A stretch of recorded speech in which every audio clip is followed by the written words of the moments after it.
यारे लागे याल तरी यारे लागे अवघे माझ्या मागे मागे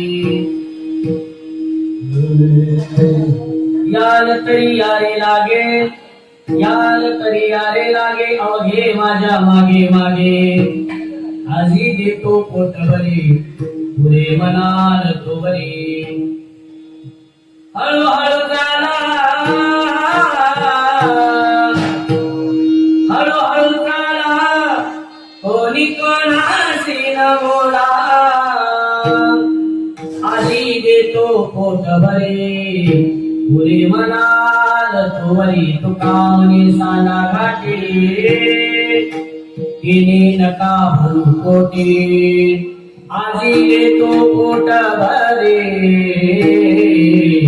पुरे मनाल तो बरी पांडुरंगा करो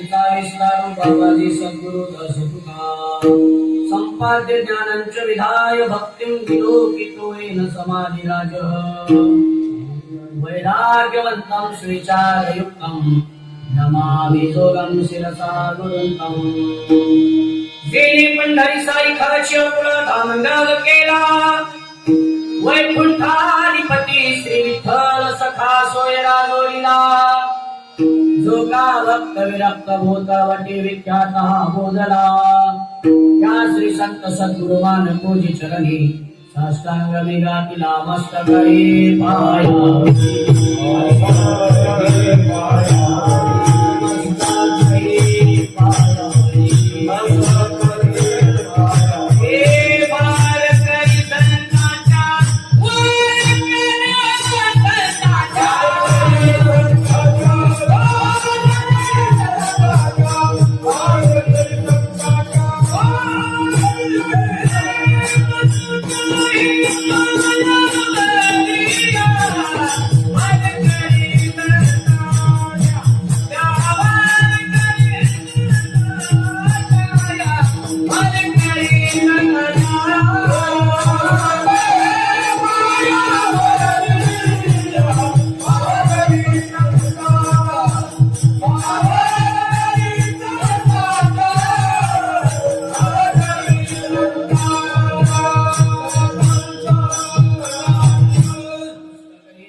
अवघे माझ्या मागे मागे आजी देतो पोटभरी पुरे मनाल तो बरी प्रस्तुत प्राप्त प्रसंगी कीर्तन विषय घेता म्हणजे निरूपणाकरिता घेतलेला आहोत महान भगवत भक्त वैराग्यला दर्शिक देऊचे प्रसिद्ध जगद्गुरु तुकोबाराय यांचा 4 चरणाचा भगवान श्रीकृष्णाबरोबर तुकोबारायांनी केलेले लीला किंवा भगवान श्रीकृष्णाबरोबर गोपाळांनी केलेले लीलेचं वर्णन तुकोबाराय या अभंगामध्ये करतात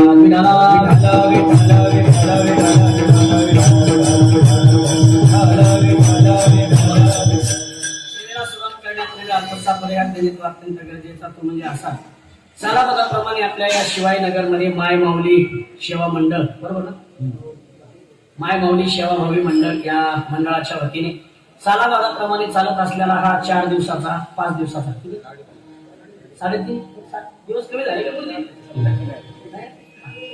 4 दिवसाचा चालत असलेला हा अखंड हरिनाम सप्ताह आणि या अखंड हरिनाम सप्ताहातील सालाबादाप्रमाणे माझ्याकडे आलेली ही कार्याची सेवा या मंडळातील सर्व कार्यकर्ते मंडळी आता अशा परिश्रमातून महाराष्ट्रातून विविध ठिकाणाहून या पुणे ठाणे शहरामध्ये आणि या शिवाईनगर मध्ये येऊन राहिले आणि गुन्हा गोविंदाने राहून अगदी भगवान परमात्म्याचं त्या निमित्ताने नामचिंतन व्हावं याकरता गेली अनेक वर्ष झालं चालू असलेला हा अखंड हरिनाम सप्ताह आणि या सप्ताहाकरता उपस्थित असणारे ठाणे शहरातील व महाराष्ट्रातील सगळे गुणीजन महाराज मंडळी गायनाचार्य मंडळी टाळकरी मंडळी आदरणीय मृदंगाचार्य महाराज आदरणीय आपण सर्व श्रोते मंडळी जमलेले सर्व श्रोते मंडळी आदरणीय पीटी मास्तर असतील विनेकरी असतील ही सर्व मंडळी सर्वांच्या सुंदर असणारी माईक सिस्टीम सर्वांच्या चरणी नतमस्तक होतो आणि मी माझ्या बरोबर वेळेमध्ये कीर्तन सेवा सोडण्याचा प्रयत्न करतो.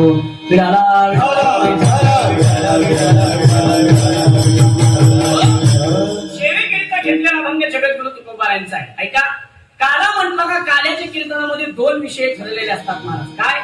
एक म्हणजे भगवान श्रीकृष्णाचं चरित्राचं उच्चारण करावं लागतं. पण ऐका, तुकोबारायांनी इतर कीर्तनामध्ये बंधन घातलेले नाही. अशी कीर्तनामध्ये सगळीकडेच बंधन आहे, पण बंधन पाळत नाही तो भाग वेगळा. मी माझ्या भाषेत लाईव्ह नाही ना, लाईव्ह नाही ना, फक्त शूटिंग आहे. फार कठीण आहे, मला त्याचा कंटाळा आला. खरंय हो, आपण काहीतरी एखादी शब्द बोलतो, ते मागचं पुढचं कट करून टाकतात आणि तेवढंच टाकतात. तेवढं टाकले का असे फोन येतात माणसाला, तुम्ही असंच का बोलले, तुम्ही तसंच का बोलले. बरं, फोन करणारे दुसरे नाहीत, आपल्यातलेच करतात. सांगतोय काय, अगदी पहिल्या दिवसापासून शेलेला जो अभंग घेतला जातो त्या सगळ्या गोष्टीला बंधन आपल्याकडे आहे.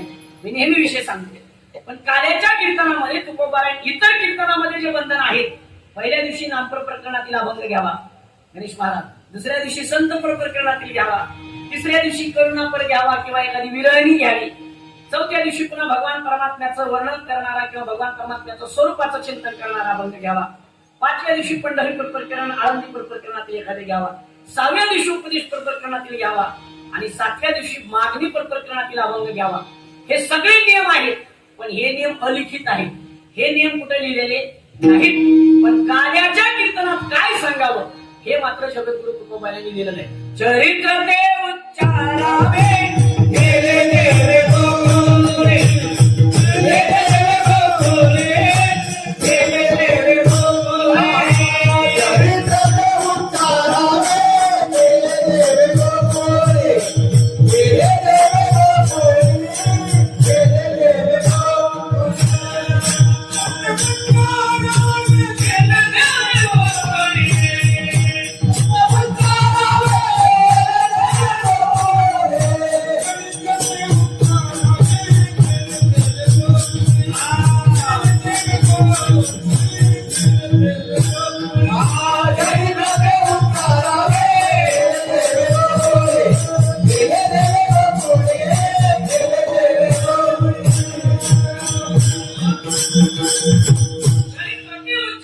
गेले देवे गोकुळे. गोकुळाचे भगवान श्रीकृष्णाने चरित्र केले, त्याचं उच्चारण करावं, त्याचं आचरण करायच्या भानगडीत पडायचं नाही. थोडं पुढे बोलेल. आचरण करायचं असलं तर प्रभू रामचंद्राच्या चरित्राचं करावं आणि भगवान श्रीकृष्णाच्या चरित्राच्या आचरणाच्या भानगडीत पडू नये. महादेव महाराज, सध्या परिस्थिती बदलली. लोक रामाचं चरित्र आचरण करत नाही तर कृष्णाच्या चरित्राच्या नादी लागतात. म्हणतात, आम्हालाच म्हणतात, महाराज त्यानं 16,108 केल्या, तुम्ही 2-4 केले. इथं एक भेट नाही सध्या. ठाण्यात कशी परिस्थिती मला माहित नाही बा. जुन्नर मेघा तालुक्यात परिस्थिती वाईट झाली. आम्हाला फिरत असताना रोज म्हणतात, महाराज एखादी पोरगी बघा आमच्या पोराला, असं म्हणतात लोक. बरोबर आहे की मला काय सांगायचं, भगवान श्रीकृष्णाच्या चरित्राचं आचरण करू नये, उच्चारण करावं. आचरण करायचं असलं तर प्रभू रामचंद्राच्या चरित्राचं करावं. आचरण करण्याजवळ चरित्र जर कोणाचं असेल तर ते प्रभू रामचंद्राचं आहे. भगवान श्रीकृष्णाच्या चरित्राचं फक्त उच्चारण करावं महाराज. अहो, त्यांनी फक्त 16,108 बायका केल्या, एवढंच आम्हाला आचरण करावं वाटतं. पण त्याने 12 गाव आम्ही गिळलं, हे कुठं बघायचं. मग अगरबत्ती लावताना 3दा विचार करतो, भाजेल की काय, भाजेल की काय. बरोबर आहे का नाही? मला सांगायचे, पुढे बोलायचं मला. भगवान श्रीकृष्णाच्या चरित्राचं आचरण उच्चारण करावं अशी मर्यादा जगद्गुरु तुकोबारायांनी या अभंगात घातल्यामुळे आजचं कीर्तन हे मर्यादित कीर्तन आहे. या कीर्तनामध्ये फक्त भगवान श्रीकृष्णाने ज्या गोकुळात लीला केल्या त्या लीलेचं वर्णन करायचं. मला आजचा अभंग भगवान श्रीकृष्णाच्या चरित्रातून सोडायचा आहे. अभंग फार सुंदर आहे. जगद्गुरु तुकोबाराय आजच्या अभंगामध्ये गोपाळाशी संवाद साधतात. जे गोपाळ, त्या गोकुळामध्ये जे भगवान श्रीकृष्णाचे मित्रमंडळी होते, जे गोपाळ होते, त्या गोपाळाशी भगवान श्रीकृष्ण संवाद साधतात. ऐका, संवाद साधणारा भगवान श्रीकृष्ण आहे. आणि कुणाशी संवाद साधतात भगवान? तर भक्ताशी. गोपाळ म्हणजे कोण आहे? भक्ताशी संवाद साधतात. थोडं पुढे बोलू का? या जगतात आपल्याला एखादी व्यक्ती जर बोलली नाही, माझ्या भाषेत सांगू पुढे, एखाद्याला जर आपण मेसेज केला आणि त्यांनी जर रिप्लाय दुसरा दिवस, तसं त्यांचा एक सप्ताह असतो. सगळे डे असतात. खरं सांगू का तुम्हाला, हे डेची मजा कुठपर्यंत आहे? फक्त लग्न होईपर्यंत. एकदा लग्न झालं काही तर एकही डे शिल्लक राहत नाही. फक्त एकच डे राहते. कपडे धुवून दे, कपडे इस्त्री करून दे, डबा बांधून दे आणि लाईट कंटाळा आला तर बाई मला सुखी जगू दे. एवढंच असतं. दुसरा कोणता डे आपल्या जीवनात परत नसतो. मला काय सांगायचं आहे का? एखाद्या माणसाला आपण जर मेसेज केला आणि त्या जर माणसाने आपल्याला वेळेवर रिप्लाय दिला नाही तरी माणसाला राग येतो, माणसं रुसतात। एखाद्या माणसाला चलता चलता आपण जर राम राम जिहारी केलं आणि त्या जर माणसाने आपल्याकडे पाहिलं नाही नमस्कार केल्यानंतर तरी माणसाच्या अंतःकरणामध्ये खंत असते। माणसाला वाटतं मी त्याला नमस्कार केला पण त्यांनी माझ्याकडे पाहिलं सुद्धा नाही असं वाटतं काही माणसांना। मला काय बोलायचं आहे का? मग जिथे एखाद्या माणसाला आपण बोलून तो जर मनुष्य आपल्याला बोलला नाही तर आपल्याला त्याची खंत वाटते। इथे तर भगवान श्रीकृष्ण गोपाळाशी संवाद करतायत। कधीतरी बसल्या बसल्या विचार करा, काय भाग्य असेल त्या गोकुळातल्या गोपाळांचं आणि काय भाग्य असेल त्या गोकुळातल्या गवळणीचं ज्यांच्या बरोबर साक्षात भगवान परमात्मा बोलतोय।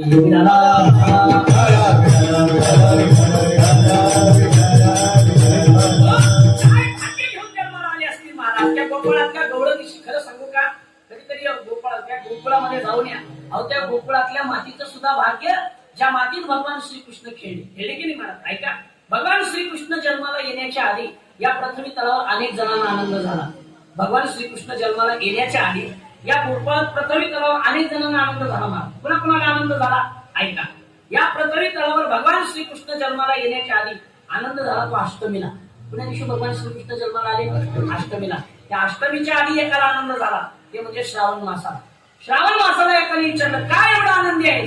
त्यांनी सांगितलं माझ्या पवित्र मासामध्ये, माझ्या या मासामध्ये भगवान श्रीकृष्ण जन्माला येणार आहेत याचा मला आनंद आहे। भगवान श्रीकृष्ण जन्माला आले याचा आनंद अष्टमीला होता।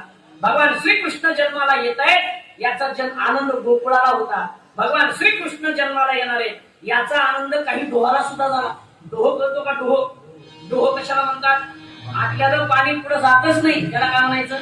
डोह, ज्याच्यात फक्त म्हशी पोहणी घातल्या जातात। आता शहरामध्ये म्हशी नाही कळायच्या आणि पोहणी कळायचा नाही शब्द, बरोबर आहे का नाही? जे पाणी फक्त आणि फक्त कपडे धुवायला वापरलं जातं, जी पाणी जनावरांकरता वापरलं जातं त्या पाण्याला काय म्हणायचं? डोह। अहो त्या डोहाला सुद्धा आनंद झाला। एका ओढ्याने गुरुजी त्या डोहाला विचारलं, अरे म्हणजे तू एवढा का आनंदी आहेस बाबा? त्यांनी सांगितलं म्हणे माझ्याच एका डोहामध्ये, आमच्याच भाऊबंधामध्ये काही दिवसानंतर भगवान श्रीकृष्ण स्नान करणार आहेत म्हणे। कार्या डोह होता की नाही? म्हणजे एका डोहात भगवान श्रीकृष्णाने स्नान केलं आणि दुसऱ्या डोहाला भगवंताचा आनंद झाला। भगवान श्रीकृष्ण जन्माला येण्याच्या आधी या पृथ्वी तलावर किती जणांना तरी आनंद झाला आणि कृष्ण जन्माला आल्यानंतर अनेक जणांना आनंद झाला। मला पुढे बोलायचंय, ऐका। मग गोपाळ किती गोपाळ भाग्यवान असतील ज्या गोपाळांबरोबर भगवान श्रीकृष्णाने गोकुळामध्ये लीला केल्या, ज्या गोपाळांबरोबर भगवान श्रीकृष्णाने चरित्र केलं, ज्या गोपाळांबरोबर भगवान श्रीकृष्णाने महाराज बोलले भगवान श्रीकृष्ण त्यांच्याशी या अभंगात बोललेला कृष्ण संवाद साधला म्हणजे संवाद साधणारे भगवान श्रीकृष्ण आहेत। म्हणजे ती गोपाळ किती पवित्र असतील, ऐका किती पवित्र असतील। काय गोकुळातला प्रसंग ऐका सांगतो। भगवान श्रीकृष्णाचा जन्म गोकुळामध्ये झाला। तुम्ही म्हणाल महाराज डायरेक्ट जन्म झाला का? हो, लगेच जन्म झाला। आपल्याकडे वेळ कमी आहे ना, बरं दरवर्षी जन्म किती वेळा सांगायचा? पण अजून पुढच्या वर्षी सांगायचे मला। कुठे गेले आम्ही महाराज? मी पुन्हा येईल। आताच मला म्हणजे जवळच्या माणसाचं कीर्तन केलं माझ्याकरता कठीण झाले, मलाही कठीण झाले आता। विनोदाचा भाग सोडा बरं का, नाही तर राग होतील माझ्यावर। आम्ही जवळजवळ महाराज रात्री मुलाला कीर्तन होतं माझं, मी तिथून आलो आणि परत त्याच्यानंतर महाराज प्रगट दिनाचं कीर्तन करायला मला तिथं जायचं। एका कीर्तनाकरता इतका लांबचा प्रवास आहे। असं ते चला आवाज कमी करायचा, नंतर गाताना सोडली जाते चालत। जसा आपला आवाज वाढला ना माझा आवाज वाढायला लागला, थोडा आवाज वाढवा माझा। ऐका, भगवान श्रीकृष्णाचा गोकुळात जन्म झाला। थोडं भगवान श्रीकृष्णाच्या चरित्र जन्माबद्दल मला थोडंसं बोलायचंय आणि पुढे चालायचंय। महाराज ऐका, भगवान श्रीकृष्णाचा जन्म हा 8वा जन्म आहे। काय झालं? भगवान श्रीकृष्णाची आई वसुदेव आणि देवकी या दोघांच्या उदरी भगवान श्रीकृष्णाचा जन्म झाला। ऐका, देवकी ही भगवान त्या कुणाची कंसाची चुलत बहीण होती। देवकी ही कंसाची चुलत बहीण होती आणि कंसाचा जवळचा मित्र म्हणजे वसुदेव होते। अगदी कंसाच्या जवळचा मित्र होते वसुदेव। आणि वसुदेवाचा आणि देवकीचा विवाह झाला आणि विवाह झाल्यानंतर आता पूर्वीच्या काळातले लग्न आहेत महाराज, ते मोठ्या थाटामाटामध्ये लग्न झालं आणि लग्न झाल्याच्या नंतर त्या लग्नाची वरात निघाली। तुमच्याकडे असते का वरात? डीजे लावून आवाज वाढव, डीजे असं तुमच्याकडे? हा असतं, बरोबर आहे ना? अगदी वरात निघाली महाराज, ती घोडा रथ जुंपल्याला आणि तो रथ हाकण्याकरता स्वतः कोण उभा होता महाराज? तर कंस त्या रथामध्ये स्वतः हाकण्याकरता उभा होता। लग्न होतं बहिणीचं आणि मित्राचं, विवाह झाला, ती मिरवणूक निघाली, मिरवणुकीमध्ये ते वरात निघाल्यानंतर रथ हाकण्याकरता कंस त्या रथावरती थांबला कंस त्या रथावरती थांबला, एक आकाशवाणी झाली, आकाशाची वाणी सांगितलं तसे कंसा वाणी हा वरवासा बोलण्याचा. आणि कंसा ऐक, जिची वरात तू घेऊन चाललास ना तिच्याच उदरी एक जन्माला येणार आहे आणि तो तुझा काय करणार आहे, करताना काळ म्हणून तुला जन्माला येणार आहे आणि तुला मारणार आहे. आता मला खरं सांगा, एखादी माणूस आपल्याला मारणार आहे म्हटल्यानंतर आपण त्याच्या जवळ तरी राहू का? आहेत का गेले तुम्ही? आपण त्याच्या जवळ राहू का? त्याच्या पुढचं सांगू का? नुसतं डॉक्टरने तुम्हाला सांगावं तुम्ही मरणार आहेत, नुसतं डॉक्टरने सांगावं आता यांना घरी घेऊन जा, आता आमच्याकडे उपाय नाही, फक्त मरणार आहेत. तुमच्या बरोबर घरातले सुद्धा थरथर कापतात का? तुम्हाला यम न्यायला येणार आहे ना म्हणून. बघा माझी भाषा कळते का आपल्याला? मला काय सांगायचंय, भगवान श्रीकृष्णाची वार्ता कळली भगवंताची की कंसा आणि हिच्याच उदरी 8वा जन्माला येणार आहे, तो तुला मारणार आहे. ऐका, ज्याच्या हातामध्ये रथाचे कासरे होते, घोड्याची कासरे धरून जो लगाम धरून घोड्याला पुढे हाकत होता, त्या वरातीचा आनंद घेत होता, त्याच कंसाला राग आला आणि त्यांनी आपल्या हातातली तलवार काढली.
भाऊ होता, त्याच भावाला बातमी कळाली, अरे जिचं सारथ्य तू करतोय तिच्या उदरी पुढे एक जण जन्माला येणार आहे आणि तो तुला काय करणार आहे, मारणार आहे.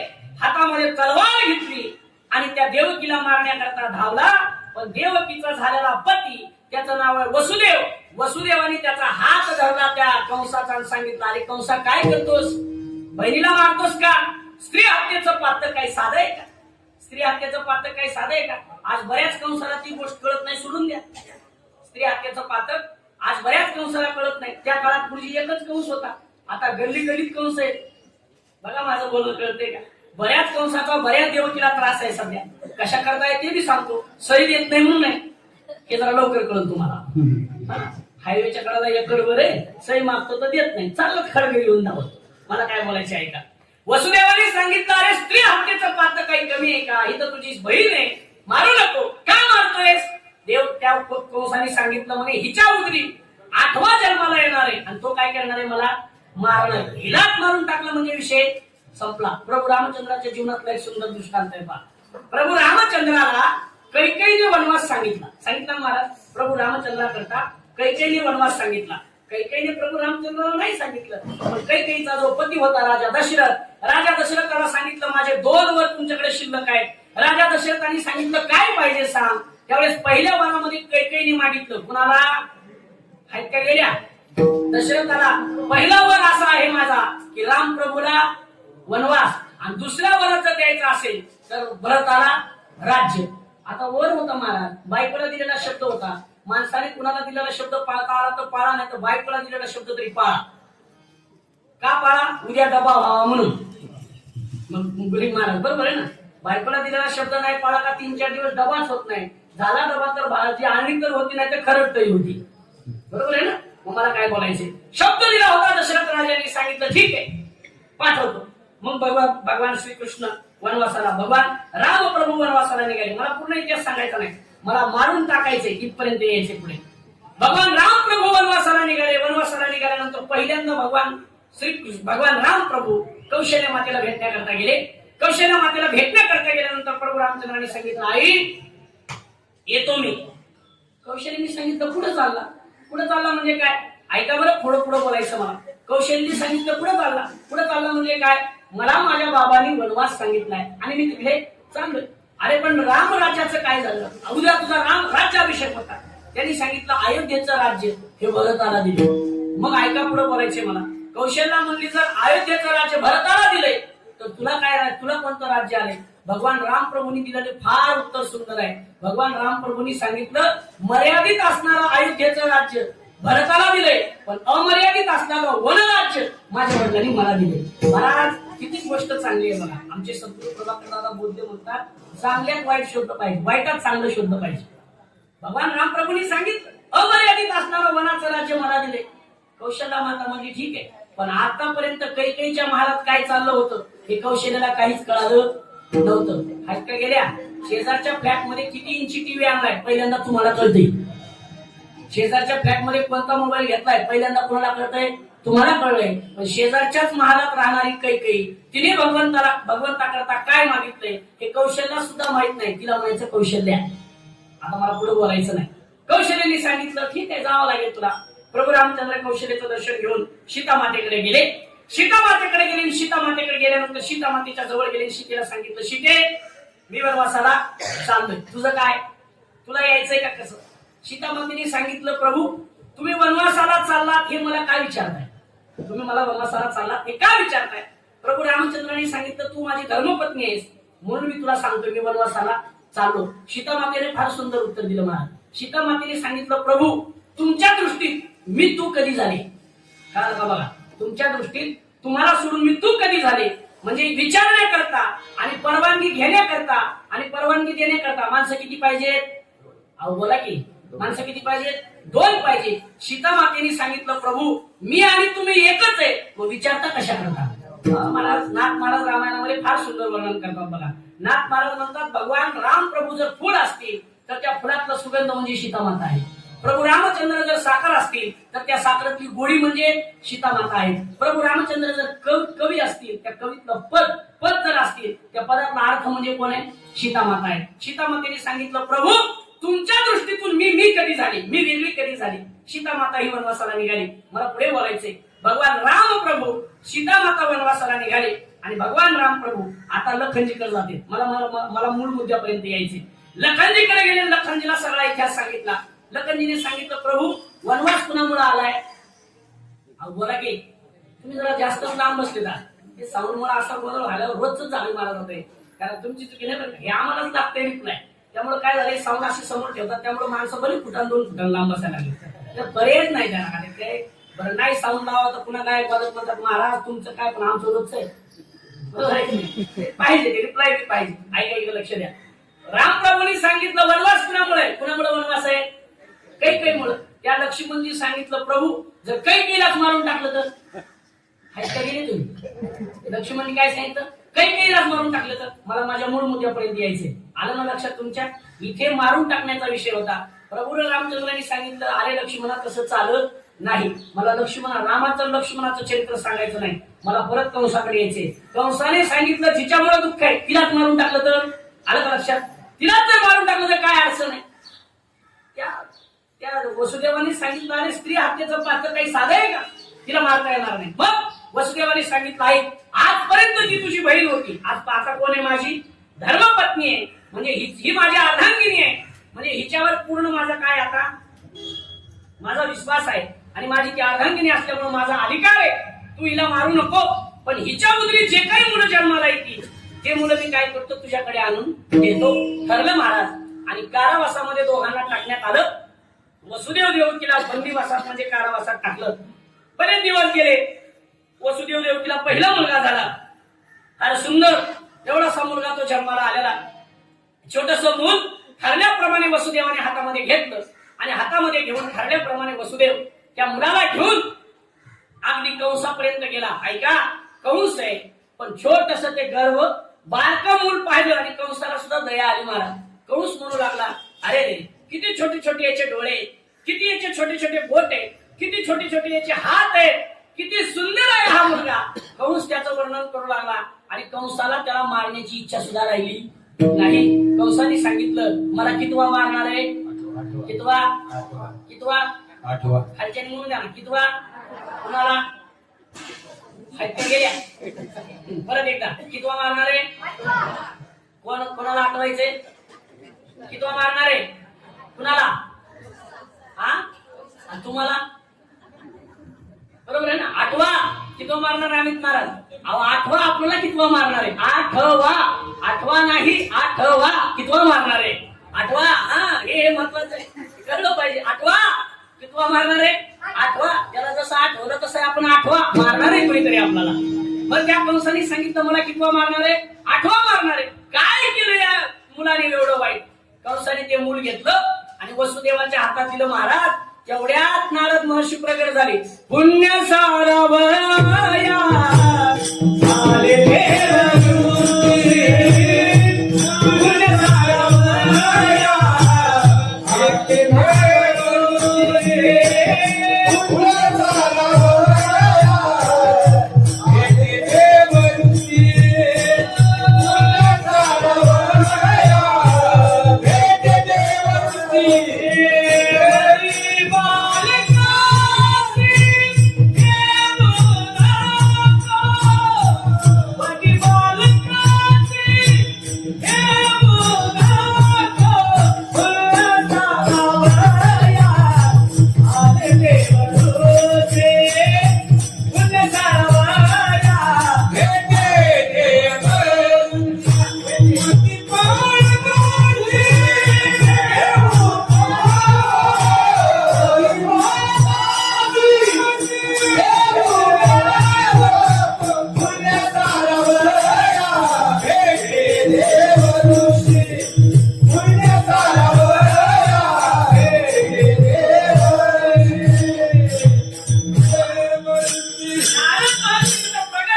पुण्य सारावया आले देवऋषी. पुण्य सारावया भेटे देवऋषी. पण मला असं वाटतं भेटेपेक्षा आले बरं. कळलं का बघा तुम्हाला? कारण देवऋषी भेटले नाही, तिथं आले.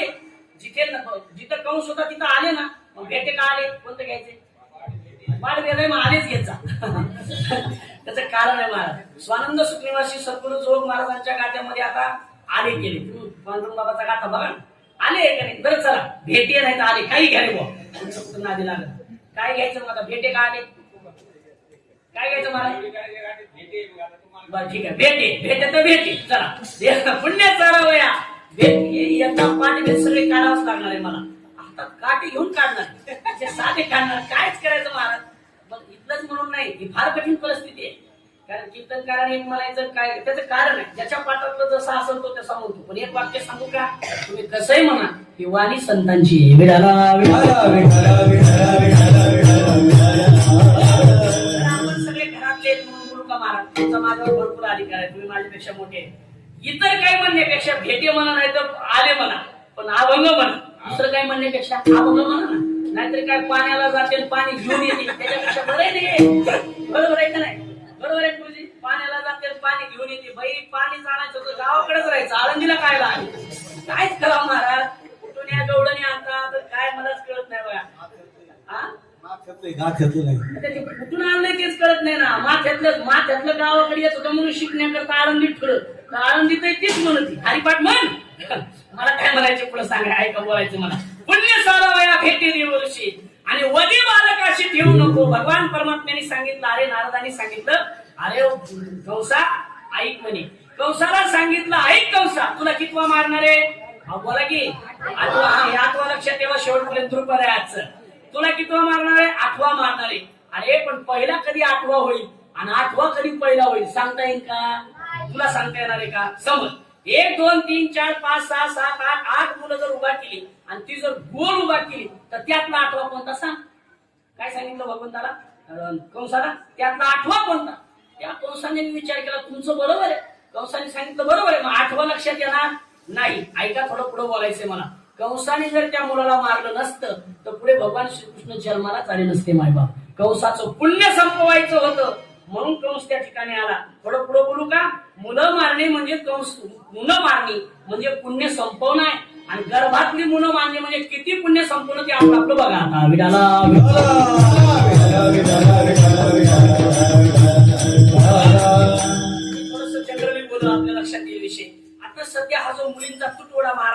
मध्ये आलाय ना. जुगली महाराज तुमच्या साताऱ्याला कसं काय? कसं तुमचं कोणतं गाव महाराज? जालना. तुमच्याकडे कसं काय? सारखंच. गुरुजी आपल्याकडे जुन्नर आंबेवाला सारखंच आहे. जालन्याचा पुढंच बसलाय माझं म्हणजे सारखंच आहे. बरोबर आहे ना. आता जे तुटवड आहे मुलींचा आपल्या मावळ तालुक्यात कसं काय? तसंच आहे. सारखंच आहे. परवा जाऊन आलो मी. सगळीकडे सारखंच आहे का नाही? त्याचं एकमेव कारण आहे 20 वर्षापूर्वी महाराष्ट्रामध्ये मुलीचे जे गर्भपात केले त्याचा परिणाम आता आपल्याला भोगावा लागते. बघा तुम्हाला आठवत असेल 20 वर्षापूर्वी काय महाराष्ट्रात परिस्थिती होती. मी फार मोठा नव्हतो त्या काळात. 12-13 वर्षाचं किंवा 10 वर्षाचं माझं वय असेल पण मला चांगलं कळत होतं. महाराज परळीला तो मुंडे डॉक्टर होता. आता त्यांनी काय काय कुठाने केले आणि त्याच्यापर्यंत कोण कोण गेले त्याच्यामुळे आज मुलांची लग्न होत नाही. एक सांगू का? सृष्टी निर्मितीच्या विरोधात कधीच माणसाने जायचं नसतं आणि सृष्टी निर्मितीच्या विरोधात जर माणूस गेला तर त्याचे परिणाम आपला भोगल्याशिवाय सोडणार नाही. सृष्टी त्या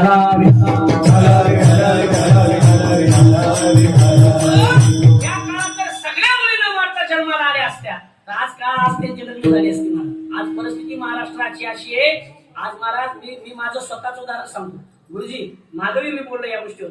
कितीतरी लोकांचे मला रोज फोन येतात. खोटं नाही बोलत महाराज. या गादीवर रोज मला कमीत कमी 4-5 लोकांचे फोन असतात. महाराज अहो तुम्ही एवढं फिरताय आमच्या मुलाला एखादी पोरगी बघा ना. मी म्हणतो बा आम्ही काय कारखाना टाकलाय पोरी बघायचा काय? ही सत्य परिस्थिती आहे. महाराष्ट्राची सध्या वस्तुस्थिती आहे. वाईट परिस्थिती चालली. त्याचं कारण आहे त्या काळात गर्भपात केले त्याचा परिणाम आपल्याला आज भोगावा लागतो. खरं सांगू का? भगवान परमात्म्याने असं म्हणतात. पूर्वीच्या काळात असं म्हणायचे लग्नाच्या गाठी स्वर्गात बांधल्या जायच्या म्हणे. कुठं? स्वर्गात बांधल्या जायच्या म्हणे. पूर्वीचं सांगतोय मी. आता स्वर्गात बांधल्या जात नाहीत. लग्नाच्या गाठी आता व्हॉट्सअप फेसबुकला बांधल्या जातात. कळलं का? बघा चला पुढे. कळलं तर घ्या नाही तर सोडून द्या. फार आग्रह नाही माझा काय. मला काय सांगायचे? पुण्य साला वया भेटे देवऋषी. देव ऋषी म्हणजे नारद महर्षी आले. नारदांनी सांगितलं कंस आठव 11:30 वाजे तुला 12ला सोडायचंय. हा आणि कंस आठव काय आठवायचे बाबा? अरे तुला भगवान परमात्मा आठवा कोणता तुझ्या लक्षात तरी येईल का? 2 जण उभा केले. एका पाठी एक एका मागून एक जण उभा केला. पहिला कोणता आणि आठवा कोणता तुला लक्षात येईल का? मार मार म्हणल्यानंतर महाराज ते एवढूस बाळ त्या कंसाने त्याचे पाय धरले. गरगर गरगर गरगर फिरवलं आणि धाडकन भिंतीला आदळलं आणि पहिला मुलगा कंसाने मारला. मारीत मारीत मारीत 6 मारी दुराचारी 6 मुलं कंसाने मारले. 7व्यांदा पुन्हा देवकी माता गरोदर राहिल्या. योग मायेने भगवान परमात्म्याने देवकी मातेचा गर्भ रोहिणी मातेच्या गर्भात घातला आणि तो रोहिणी मातेच्या गर्भातला जो गर्भ आहे तो बलराम दादाचा गोकुळामध्ये तिकडे जन्म झाला. पुढे 8व्यांदा देवकी माता प्रस्तुत गरोदर राहिल्या आणि देवकी मातेच्या चेहऱ्यावरचं तेज हे फार प्रसन्न करत होतं. आणि पाहता पाहता पाहता पाहता तो अष्टमीचा दिवस जवळ आला. पाहता पाहता अष्टमीचा दिवस उजळला. मध्यरात्री 12 वाजता भगवान परमात्मा त्या देवकी मातेच्या समोर 8 वर्षाची मूर्ती घेऊन प्रकट झाले. भगवान परमात्मा किती वर्षाची? 8 वर्षाची. देवकी मातेने डोक्याला हात लावला. अरे कृष्णा अरे जन्मल्याला मूळ 8 वर्षाचं नसते बाबा बारका असते. भगवान श्रीकृष्ण थोडेसे छोटे झाले 2-3 वर्षाची झाली. येशू कृष्ण त्या देवकी मातेने सांगितलं एवढं लहान नाही नुकतं जन्माला आलं एवढा लहान हो. एवढे लहान झाले पण लहान झाले कृष्ण बोलू लागले. कृष्ण बोलू लागले. देवकी मातेने सांगितलं कृष्णा अरे जन्मलेलं बाळ बोलत नाही. जन्मलेलं बाळ काय करतं? रडतं. कृष्णाने सांगितलं आई मी रडणार आहे पण रडण्याच्या आधी एक तुला काम सांगून जातो. तेवढं काम माझ्याकरता करावं लागेल. काय काम आहे? नंदाच्या घरा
भगवान श्रीकृष्ण आपल्या आई वडिलांबरोबर गुरु लागले आणि या छोट्याशा कृष्णाने आपल्या बापाला जन्माला आल्या कामाला लावलं महाराज.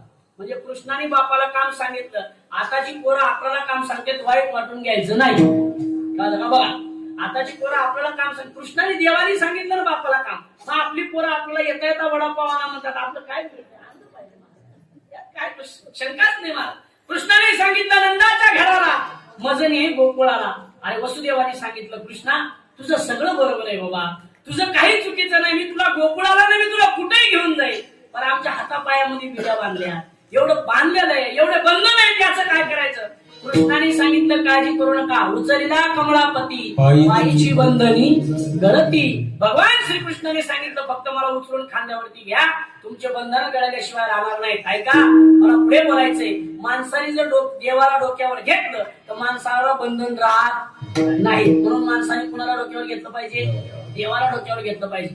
देवाला जर माणसाने डोक्यावर घेतलं तर माणसाला बंधन राहत नाहीत महाराज. देवाला डोक्यावर घेतलं का सगळं सोपं होतं, पण माणसाला देवाला डोक्यावर घ्यावाच वाटत नाही. माणसं देवाला बोलतात मायेला घेतात. पुढे घेतलं ना वसुदेवानी, मला पुढे बोलायचे अजून. मायेला भगवान श्रीकृष्णाला डोक्यावर घेतला, परिणाम पायाची बंधने गळती, हातापायातल्या बेड्या सुटल्या, सगळी चिर शांती तिथं झाली, चित शांती झाली एकदम. भगवान श्रीकृष्णाला एका टोपलीमध्ये वसुदेवाने घेतलं आणि वसुदेवाने एका टोपलीमध्ये घेऊन भगवान श्रीकृष्णाला घेऊन गोकुळाच्या दिशेने निघाले महाराज. मथुरेतून भगवान श्रीकृष्णाला घेऊन वसुदेव बाबा बाहेर पडल्यानंतर आतमध्ये गोकुळामध्ये आणि मथुरेमध्ये एक प्रतिबंध होता आणि त्या प्रतिबंधाचं नाव आहे महाराज यमुना नदी. आता गोकुळातला एकतर पावसाळ्याचे दिवस, श्रावण म्हणजे पूर्ण पावसाळा, त्यातल्या त्यात अष्टमी, भगवान श्रीकृष्ण जन्माला आले याचा आनंद पावसाळा सुद्धा होता. त्या मेघराजाने सांगितलं रे हा जन्माला आलाय, मी का पडेल निराळा, तो सुद्धा धो पडू लागला महाराज. दोन्ही तडीकडून तुडुंब भरून वाहत होती ती यमुना नदी. यमुना नदी वाहत होती, वसुदेवाने यमुना नदीमध्ये पाय टाकला. ऐका, वडिलांचं कार्य बापांकरता एवढं मोठं असतं, बापांच्या पुढे किती जरी मोठं संकट आलं तर तो बाप आपल्या मुलांची कधीही काळजी करतो, त्यालाच बाप म्हणतात ना. बाप कुणाला म्हणत नाही. बाप साधं, बापाचं काम साधं आहे का हो? अहो डोळ्याने दिसते यमुना नदी, त्या यमुना नदीमध्ये जर पाय टाकला तर मी वाहून जाणार होय, हे सुद्धा वसुदेवाला माहिती होतं. पण वसुदेवाच्या डोक्यावर कोण होतं? आहेत का गेले? देव होतं. एक वाक्य बोलू का? वसुदेव बापाच्या अंतःकरणाने जरी नदीत पाय टाकत असतील, पण वसुदेवाचा विश्वास कुणावर होता? देवावर होता. पण एक वाक्य सांगू का? देवावर विश्वास ठेवून पाय टाका, आपण आपल्या कार्यात कधीही यशस्वी झाल्याशिवाय राहणार नाही. देवावर विश्वास ठेवा. माणसाने विश्वास हा देवावर ठेवला पाहिजे. मला विश्वास तो करी स्वामी म्हणतात ना, मला विश्वास ठेवला पाहिजे. आता काय झाले, सध्या विश्वासच राहिला नाही महाराज. थोडं पुढे बोलू का? सगळ्या गोष्टीत विश्वास आहे, पण सध्या नात्यात विश्वास नाही. नात्यात फार वाईट परिस्थिती आली. या सोशल मीडियामुळे सध्या नात्यात विश्वास नाही. रोज एक बातमी मोबाईल उघडला का काहीतरी वेगळंच ऐकायला मिळतं, काहीतरी वेगळंच बघायला मिळतं मला. नात्यात विश्वास ठेवा. माझ्या हात जोडून विनंती आहे आपल्या सगळ्यांना. कितीतरी वर्ष झालं आपल्या या ठिकाणी सप्ताह आहे. हे सप्ताह म्हणजे काय खरं सांगू का? सप्ताह म्हणजे सगळ्या टाळकऱ्यांनी येणं, कीर्तनकारांनी लांबून येणं, 2 तास बडबड करून जाणं, जाताना पाकिट घेऊन जाणं, हे महत्वाचं आहे ना. याच्याकडे सप्ताह आहे का? नाही हो. सप्ताह कशा करताय? आपल्या अंतःकरणाच्या परिवर्तनाकरता सप्ताह आहे. म्हणून माझ्या हात जोडून विनंती आहे, आतापर्यंत तुम्ही कसे वागले माहित नाही, पण यावर्षी कार्याच्या कीर्तनातून एवढी एक गोष्ट घेऊन जा, कमीत कमी नात्यात तरी विश्वास ठेवा. माझ्या समोर बसलेले तुम्ही 100% विश्वास ठेवता, मला याची खात्री आहे. तरी देखील विश्वास तुटू नये म्हणून सांगतो, नात्यात विश्वास ठेवा. नात्यातला विश्वास हा आपल्याला अंतकाळापर्यंत सुरक्षित घेऊन जातो. विठाला विठाला.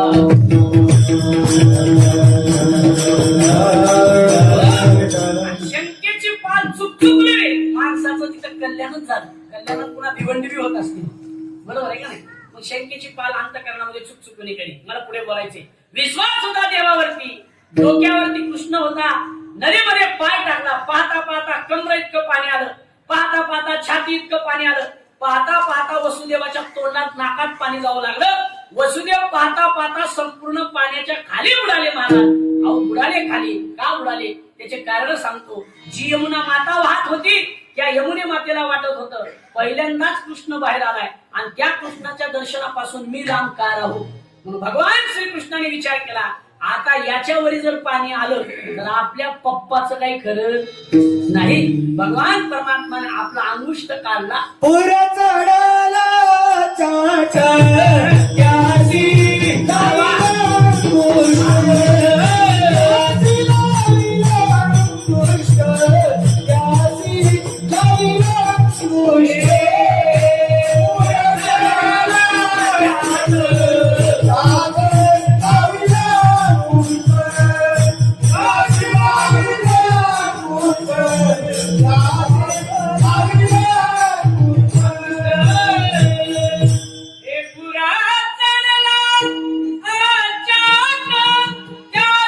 लाविला अंगुष्ठ. भगवान श्रीकृष्णाने त्या आपल्या टोपलीतून पाय काढला आणि त्या नदीमध्ये आपला अंगठा बुडवला. म्हणजे यमुना मातेला भगवान श्रीकृष्णाने दर्शन दिलं. परिणाम दोन्हीकडून दुभांगली यमुना माता आणि वसुदेवाला वाट दिली. वसुदेव गोकुळामध्ये प्रवेश केले.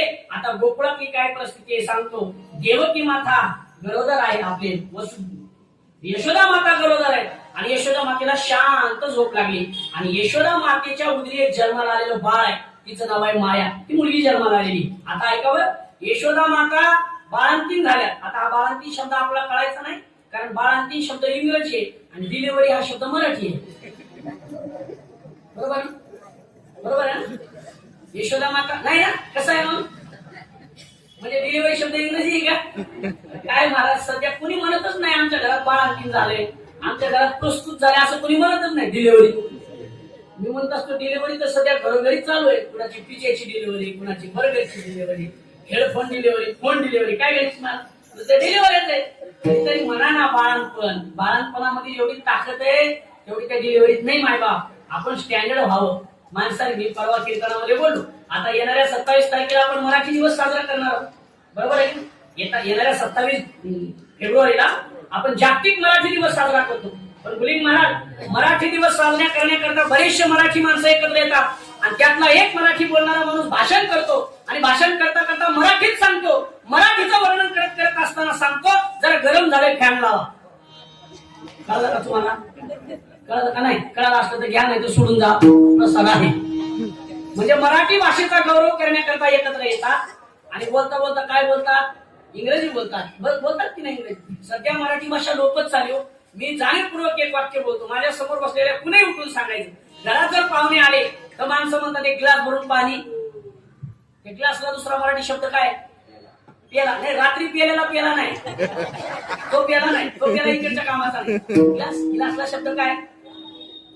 पेला. पण कुणी म्हणतं का पेला भरून पाणी आण? बरं नका पेला भरून म्हणा, तांब्या भरून. तांब्या तर राहिलाच नाही. तांब्याची जागा आता बाटलीने घेतली. नाही नाही, पाण्याची. दुसरीकडे जाऊ नका तुम्ही, तुम्हाला लई बाटलीची सवय. असं नाही, पाण्याची बाटली. बरोबर आहे ना. आता तांबे गेला घरात का? पूर्वीच्या काळामध्ये तांबे असायचा, त्या तांब्यावर काय असायचं? फुलपात्र. बरोबर ना. आपल्या इथे त्याला फुलपात्र असायचं. मग ते पाहुण्यांच्या समोर अलगद असा आणून त्या टीपॉयवर. आता हा टीपॉय शब्द पण मराठी आहे. किती शब्द मराठी आहेत बघा ना. त्याला सुद्धा कोणी टीपॉय, त्याला सुद्धा कोणी मराठीत बोलत नाही महाराज. त्याच्यावरती ठेवला जायचा, मग तो अलगद पाहुणा पाणी घ्यायचा. आता ते फुलपात्र राहिलं नाही आणि तांब्या राहिलं नाही. आता काय आली? बाटली. हा, तिकडं बाटली, यात नवल नाही, कीर्तना सुद्धा बाटलीच आहे. छोटी आहे, छोटी. म्हणजे बाटलीने जागा घेतली का नाही? मला काय सांगायचंय, घरात जर पाहुणे आले तर आपण म्हणत नाही हो एक पेला भरून पाणी. नाही, आपण काय म्हणतो? ग्लास भरून पाणी. किती म्हातारा माणूस असू द्या, तो म्हणतो जरा फॅन लावले. कुणी म्हणत नाही वीज चालू कर. काय म्हणतो आपण? लाईट. या लाईटला मराठी शब्द काय? वीज. बरोबर आहे का? कोण म्हणतं का वीज? नाही, लाईट चालू कर. म्हणजे सगळे इंग्रजी शब्द आपण बोलतो. मला पुढे बोलायचंय. मला माझा विषय चालला होता. इकडे यशोदा माता बाळांत झाल्या होत्या. बरोबर आहे ना. इथून आपला विषय सुटला होता.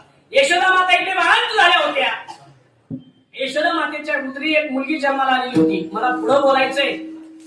अहो, बाळांत झालेली यशोदा माता पण शांत झोपली होती. महिला मंडळी, बाळांतपणाचं दुःख पुरुषाला काही माहिती, तुम्हाला माहितीये. बाळांत झालेली बाई शांत झोपण का? शांत झोपण शक्य आहे का? आम्हाला शक्य नाही. मी एका ठिकाणी वाचलं ते सांगतो. बाळांत पण होणं म्हणजे स्त्रीला पुनर्जन्म येणं. मायबाप, बाळांत होणं, पण बाळाला एका जन्म देणं म्हणजे स्त्री करता काय? पुनर्जन्म आहे. म्हणून स्त्री करता एक वेळा जन्म नाही, स्त्री करता 2 वेळा जन्म आहे. एकदा ती मूळ जन्माला येते तेव्हा, आणि एकदा ती मूळ जन्माला घालते तेव्हा एकदा तिचा जन्म आहे. एवढ्या यातना होतात, तरी एवढ्या यातनेमध्ये सुद्धा यशोदा माता कशी झोपली होती? शांत झोपली होती. यशोदा माता का शांत झोपली होती याचे कारण वेळ भेटलं तर पुढे सांगतो मी तुम्हाला. फार सुंदर कारण दिलेत भागवत आणि महाराज. बघू आपण पुढे वेळ भेटला तर सांगतो. वसुदेव त्या ठिकाणी आले. वसुदेवाने ती शांत झोपलेली यशोदा माता पाहिली. यशोदा मातेच्या शेजारी भगवान कृष्णाला डोक्यावरून काढलं आणि वसुदेव त्या यशोदा मातेच्या शेजारी वसुदेवाने ठेवलं आणि त्या मायेला वसुदेवाने उचललं. ऐकावर, छोटासा भगवान श्रीकृष्ण आहे. माझ्याकडे लक्ष द्या. छोटासा भगवान श्रीकृष्ण नुकताच जन्माला आलेलं बाळ आहे. वडिलांनी आपल्या डोक्यावरून घेतलं आणि खाली ठेवलं आणि भगवान श्रीकृष्णाला वसुदेवाने खाली ठेवलं. त्यावेळेस भगवान श्रीकृष्ण हसू लागले. का हसू लागले सांगतो तुम्हाला. हसू लागले भगवान श्रीकृष्ण. वसुदेवाने हात जोडले आणि कृष्णाने विचारलं, बाळा का हसतोस? त्यावेळेस कृष्णाने सांगितलं, बाबा बरा होतो मीच तुमच्या डोक्यावर. कोण होतं डोक्यावर आधी? देव. माणसाने देवाला खाली ठेवावं का? माणसाला हेच कळत नाही महाराज. माणसं देवाला खाली ठेवतात आणि मायाला घेतात. म्हणून म्हणतो गणेश महाराज असंच बरं आहे. हा बरोबर आहे ना. माणसं त्या मायेला खाली देवाला खाली ठेवतात. वसुदेवाला सांगितलं कृष्णाने, बरं होतो मी डोक्यावर होतो. सगळी संकट गेली होती. काय राहिलं होतं? हातातल्या वेळ्या गेल्या होत्या. बंदी खाण्यातून बाहेर आले होते. नदीने सुद्धा वाट दिली होती. सगळे बंधन देवाला डोक्यावर घेतल्यामुळे सुटली होती. देवाने सांगितलं, आता जिला डोक्यावर घेतलंय ती पुन्हा तुम्हाला काय करणार आहे? बंधनात घालणार आहे. मायेला वसुदेवाने डोक्यावरती घेतलं. मायेला घेऊन वसुदेव त्या कारागृहामध्ये आले. परिणाम सगळे दूत उठले. सगळेजण उठले. रडे माया रडे आकांत. ती माया रडू लागली. पाहता पाहता एकदम धावत गेला. 8वा जन्मला 8वा जन्मला 8वा जन्मला. वसुदेवाला त्या कंसाला दम सुद्धा निघाला नाही. कंस धावत त्या कारागृहापर्यंत आला. अरे ती जन्माला 8वा आहे का 8वी आहे हे सुद्धा पाहिलं नाही. जन्माला मुलगा आहे का मुलगी आहे हे सुद्धा पाहिलं नाही. आणि त्या मुलीच्या त्या गर्भाच्या पायाला धरलं. गरगर गरगर गरगर फिरवलं. दगडावरती आपटलं. तेवढ्यात ती मुलगी ती माया त्या कंसाच्या हातातून सुटली आणि आकाशात जाऊन तिने आकाशवाणी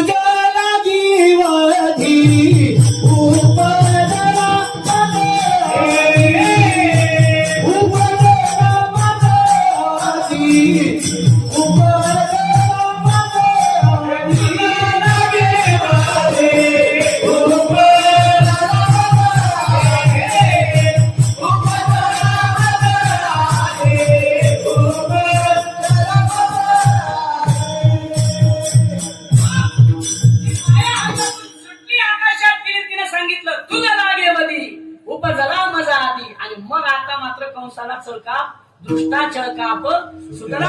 पण इकडे गोकुळामध्ये काय अवस्था आहे? गोकुळामध्ये यशोदा मातेच्या शेजारी एक छोटस बाळ जन्माला आले.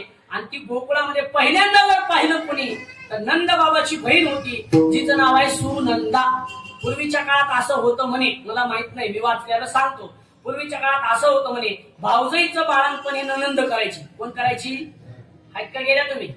कोण करायची? ननंद करायची. पण आता ननंद नाव ऐकलं की भाऊजाईच्या चेहऱ्यावरती आट्याच पडतात. काय पडतात? आट्या पडतात. गुरुवारी बाबा एक फार सुंदर दृष्टांत सांगतात. बाबा म्हणले, एका मुलीचं नवीन लग्न झालं गल्लीतल्या. लग्न हे नवीन असतानाच होतं, जुनं झाल्यावर होत नाही. काय बाबा? हा, अगदी एका मुलीचं नवीन लग्न झालं. नांदायला गेली. 15-20 दिवस नांदली आणि गल्लीत परत आली. गावात आली म्हणजे नांदून परत आली. येतात ना, काय म्हणतात त्याला तुमच्या इथे, मला माहित नाही. ती परत आली. येती जाती. हा, येती जाती. ती असलं तरी जमतेच ना. मला असलं काही माहितच नाही. त्यामुळे येती जाती झाली. ती आली. आल्यानंतर गल्लीतल्या सगळ्या बाया एकत्र आल्या आणि तिला विचारू लागल्या, का ग कसं आहे तुझं सासर? तिनं सांगितलं, माझं सासर म्हणजे साक्षात गोकुळच आहे. माझं सासर, इकडे लक्ष द्या, इकडे लक्ष द्या. का सोडू कीर्तन? हा, माझ्याकडे लक्ष असू द्या. जीवाचा आकांत करून मी तुमच्याकरता एवढ्या लांब आलो. ती लेकरं परत तुम्हाला दिसतील, गावातली माणसं परत दिसतील, पण मी दिसणार नाही. जर समजा पुढच्या वर्षी बोलवलं तर येईल. आणि जाता जाता जर काय झालं तर नाही, तसं काय होणार नाही. मी हनुमंत आहे. होत नसतं तसं काय, काळजी करू नका. एवढा पापी नाही मी, पुण्यवान आहे महाराज. हा, आम्ही फार बरोबर आहे ना. पुढच्या वर्षी परत येणार आहे कीर्तनाला, नाही ना. मी आता ठरवलंय, तुम्ही बोलवा नाही तर न बोलवा, काला लिहूनच ठेवायचं. जोपर्यंत तुम्ही कंटाळत नाही तोपर्यंत जा. तुम्ही जर म्हणजे ना पाकिट नाही, मी पैसे देऊन कीर्तन करतो. मंडळ फार छोटा आहे खरं सांगतो, पण मला माझ्यावरती नितांत प्रेम करणारे म्हणले. हे टाळकरी मंडळी सुद्धा सगळी माझ्यावरती नितांत प्रेम. अमित महाराज असतील, त्यांच्याबरोबरचे सगळे सहकारी, आता मला सगळ्यांची नावं माहित नाही, आमचे बाबा असतील, ही सगळी मंडळी माझ्यावरती नितांत प्रेम करतात. ते मगाशी आलेले ते रिक्षावाले बाबा इथं येऊन मला गुळाचा खडा देऊन दिली. ते गुळाचा खडा द्यायला आले नव्हते, मी तुमच्या कीर्तनाला होतो हे सांगा. त्यांना कुठं माहित आहे, मी त्यांना ठरलेले 500 रुपये सोडणार नाही. वार्षिक दक्षिणा आहे माझी त्यांच्याकडे.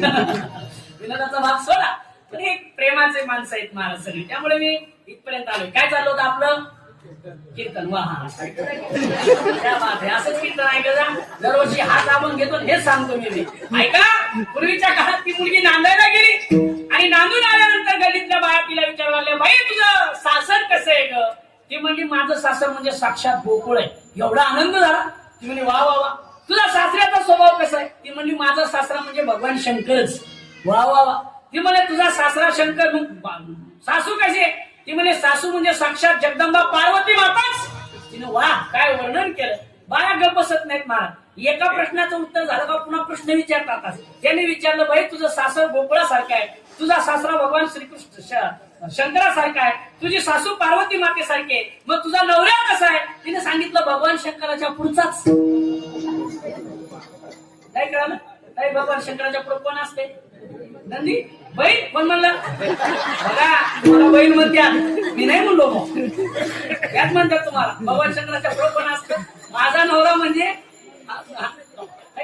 याच म्हणलं बहीण. ऐका पुढे बोलायचं मला. पुढे विचारलं बाई अगं तुझा सासरा एवढा चांगला आहे, तुझी सासू एवढी चांगली आहे, तुझा नवरा एवढा चांगला आहे, मग तुझी नणंद कशी आहे? आणि तिला नंदचं नाव घेतलं आणि तिच्या चेहऱ्यावरच आट्या पडल्या. ती म्हणली बाई सगळं विचार पण त्या नंदचं विचारू नको. माझी नणंद म्हणजे लवंगी मिरचीच. लवंगी मिरची कशी असते मी काही पाहिजे नाही. अशी लांब असते म्हणजे जास्त तिखट असते. म्हणजे कोल्हापूरकडे असते तुमच्या बारीक असते. हा आणि लय तिखट असते ना ती. हा तिला म्हणायचं लवंगी मिरची. मला खरं सांगा ती नणंद म्हणजे हिरव्या कलरची आहे का? नाही. ती नणंद म्हणजे तिखट आहे का? नाही हो. पण तिचा स्वभाव कसा आहे? तसा आहे. मला काय सांगायचंय, पूर्वीच्या काळामध्ये असा नियम होता महाराज. भाऊजाईचं बाळंतपण कोण करायचं? बोला की ननंद करायची. आता भाऊजाईचं बाळंतपण ननंदही करे ना, सासूही करे ना, त्या भाऊजाईची आई करे ना. मग कोण करते? डॉक्टर. डॉक्टर करते. डॉक्टर. बाळाची 5वी सुद्धा आता हॉस्पिटलमध्येच होती महाराज. बाळाची 5वी सुद्धा घरी होत नाही. काय माणसं हुशार आहे. आता हे शिजर नावाचा प्रकार आलाय ना. तुम्हाला सगळ्यांना माहिती आहे, कीर्तना सांगायची गरज नाही. हे शिजर नावाचा प्रकार आला. एखाद्या जर माता माऊलीचं शिजर झालं तर असं म्हणतात की शिजर झाल्यानंतर 12-13 दिवस सुट्टी होत नाही. किती दिवस होत नाही? हा बरोबर 10 दिवस तरी कमीत कमी. मग मला खरं सांगा आता शिजर झाल्यानंतर 10 दिवसा 15 दिवसानंतर तिची सुट्टी होणार. सुट्टी झाल्यानंतर 2-4 दिवसांनी 5वी धरणार. एवढ्या दिवस 5वीला थांबाय. 7वी काय तुमची शेजारी नाही का? ही 7वी बिचारी आपल्या 5व्या दिवशी करेक्ट टाइमला ती बरोबर हजर राहणार. मग ती 7वी 5व्या दिवशी कुठे येणार? बाळाचं भविष्य लिहायला दवाखान्यात. ती 7वी दवाखान्यात आली का तिला पहिल्यांदा ती नर्स भेटणार. नर्स मावशी म्हणतात बघा तिला. पुढे ती 7वी मध्ये जाणार. ती 7वी गेली का तिची नजर इंजेक्शनवर, गोळ्यांवर, स्लाईनच्या बाटलीवर. ती बाटली महत्वाची आहे त्याच्यावर पडते. कुणाची नजर?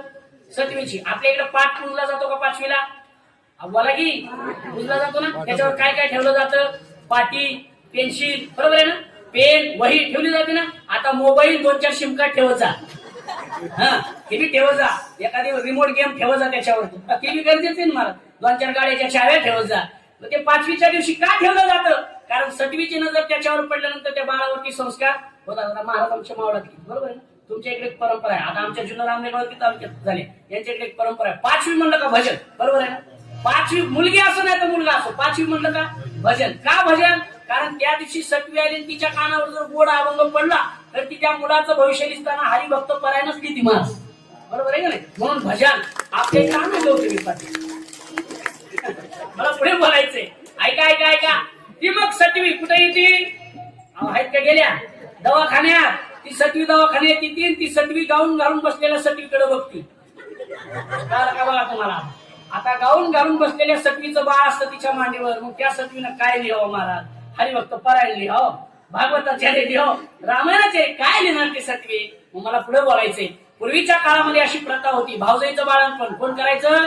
नणंद करायची. म्हणून यशोदा मातेची नणंद, नंद बाबाची बहीण सुनंदा यशोदा मातेचं बाळंतपण करण्याकरता आली. आणि गोकुळात पहिल्यांदा कृष्णाचं दर्शन जर कुणाला झालं असेल तर त्या सुनंदेला झालं. त्या सुनंदेने भगवान श्रीकृष्णाला पाहिलं. अहो तिने यशोदा मातेला उठवायचं विसरली. दारात बाहेर आली. नंद बाबा दारामध्ये दारा काढत होते गायांच्या. दारा काढताना आवाज दिला, दादा अरे तुला मुलगा झाला. मुलगा. पहाटेची वेळ होती महाराज. काही गवळणी उठल्या होत्या. काही गवळणी अंगणामध्ये काय करत होत्या? रांगोळ काढत होत्या. काही गवळणी सडा टाकत होत्या. काही गवळणी गाईच्या धारा काढत होत्या. आधी सुनंदा बोलली म्हणजे हळू बोलली का? तुला म्हणून सांगते तू कुणाला सांगू नको असं म्हणली का? नाही मोठ्याने म्हणली, अरे दादा तुला मुलगा झाला. मुलगा. ही बातमी शेजारच्या गवळणीच्या कानावर पडली. आणि हा म्हणता म्हणता ही गवळण त्या गवळणीला ते गवळणीला पुत्र झाला यशोदेला. गवळणीला पुत्र झाला यशोदेला. गवळण सांगती गवळणीला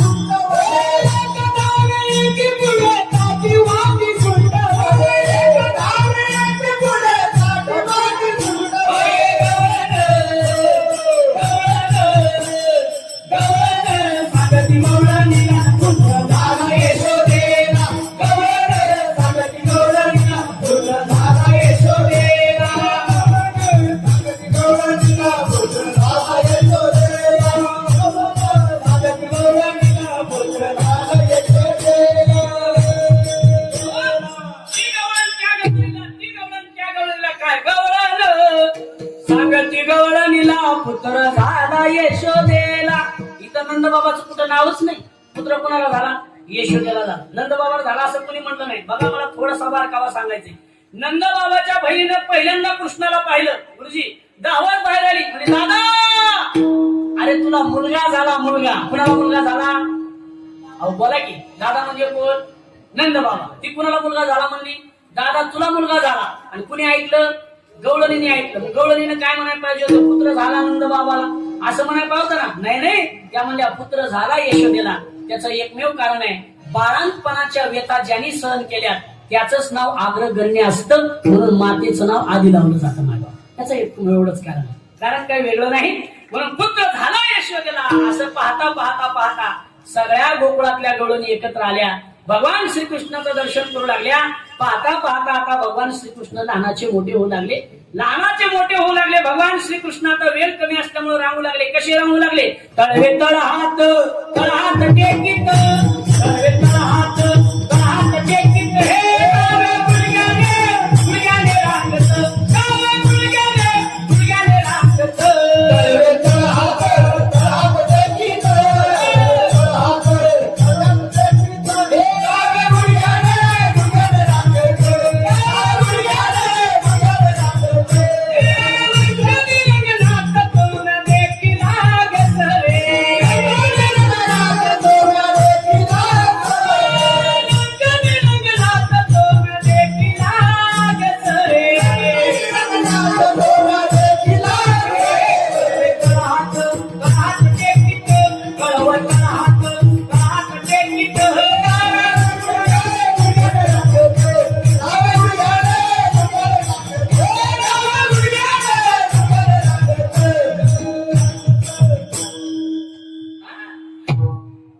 डावे गुडघ्याने गुडघ्याने रांगत. भगवान श्रीकृष्ण रांगू लागले. मला माता मौल्यांना विचारायचे, लेकरू किती वर्षाने रांगते? 60 वर्षे, 65, 70, किती किती आहे? अहो बोला की, किती वर्षाने रांगते? बोला ना, तुम्हाला बोलता येतं ना. मुख्यमंत्र्याच्या लाडक्या बहिणींनो बोला, या महिन्याचा हप्ता तुम्हाला येणार आहे. किती महिन्याने? 6 महिन्याने. बरोबर आहे, 6 महिन्याने बरोबर मुलगा रांगतो. आणि रांगत असताना कसा रांगतो महाराज? एक हात जमिनीवर, एक हात वर खाली. भगवान श्रीकृष्ण रांगू लागले. डाव्या गुडघ्याने रांगत भगवान श्रीकृष्ण रांगू लागले. ऐका, लग्नामध्ये एक देव दिला जातो. लग्नामध्ये लग्न होतात ना तुमच्या इकडे? होतात ना? लग्नामध्ये मुलीच्या लग्नात एक देव देतात. त्या देवाचं नाव काय? रंगनाथ. रंगनाथ बरोबर आहे. त्या रंगनाथाचं स्वरूप कसं आहे? त्याचा डावा पाय बरोबर आहे ना, वर, उजवा पाय असा माग, डावा का उजवा माग, बरोबर आहे ना. म्हणजे एक पाय त्याचा सरळ असतो आणि एक पाय त्याचा असा वाकडा असतो. ते रंगनाथच का लग्नात देतात तुम्हाला माहिती का? आहेत का गेले? तुम्ही देता ना रंगनाथ लग्नात, मग का द्यायचा? अहो कळायला पाहिजे माणसाने, बरोबर आहे का? गुरुजी काय म्हणणार? आपण एखादी गोष्ट करतो म्हणल्यावर ती कळाली पाहिजे का नाही? उभं पिछे शयन आगे ढकल दिए नको. परवा मी त्र्यंबकेश्वरच्या वारीला गेलो आणि त्र्यंबकेश्वरच्या वारीला गेल्यानंतर ते प्रदक्षिणा वगैरे झाली आणि भगवान निवृत्तीनाथाच्या दर्शनाला चालू. निवृत्तीनाथाच्या दर्शनाला चालल्यानंतर 2-3 बाऱ्या फिरलो, 4थ्या बारीमध्ये गेलो. ही बाई त्या बाईची विणी घालती, ती बाई त्या बाईची विणी घालती, ती बाई त्या बाईची विणी घालती. केस मोकळे सुडू सुडू बाया विण्या घालत होते. मी म्हणलं मावशी हे विणी घालायचा प्रकार काय? ते म्हणे महाराज तुम्हाला माहित नाही, तर निवृत्ती दादानी मुक्ताबाईची विणी घातली. म्हणलं वाग त्यामुळे कुठून आणलंय? ते मी डोळ्याने पाहिलं होतं महादेव महाराज. ते काय नव्हतं, फक्त एका बाईची विणी सुटली म्हणून दुसऱ्या बाईने घालताना फक्त स्त्रीनं पाहिली. तिथून जे सुरू झालं दिवसभर विणी घालायचा प्रोग्राम चालू होता. म्हणजे पिछेशी आहे आगे ढकलते असं लोक ते जुन्या काळातला एक परंपरेचा दृष्टांत सांगतात. जरा मला लोकांची सांगायची सवय नाही, मी दृष्टांत सांगणार नाही. ऐका, बरोबर आहे का रे? मग पिछेशी आगे ढकलते असं नको. रंगनाथच लग्नात का द्यायचा? राम दिला तर चालत नाही का?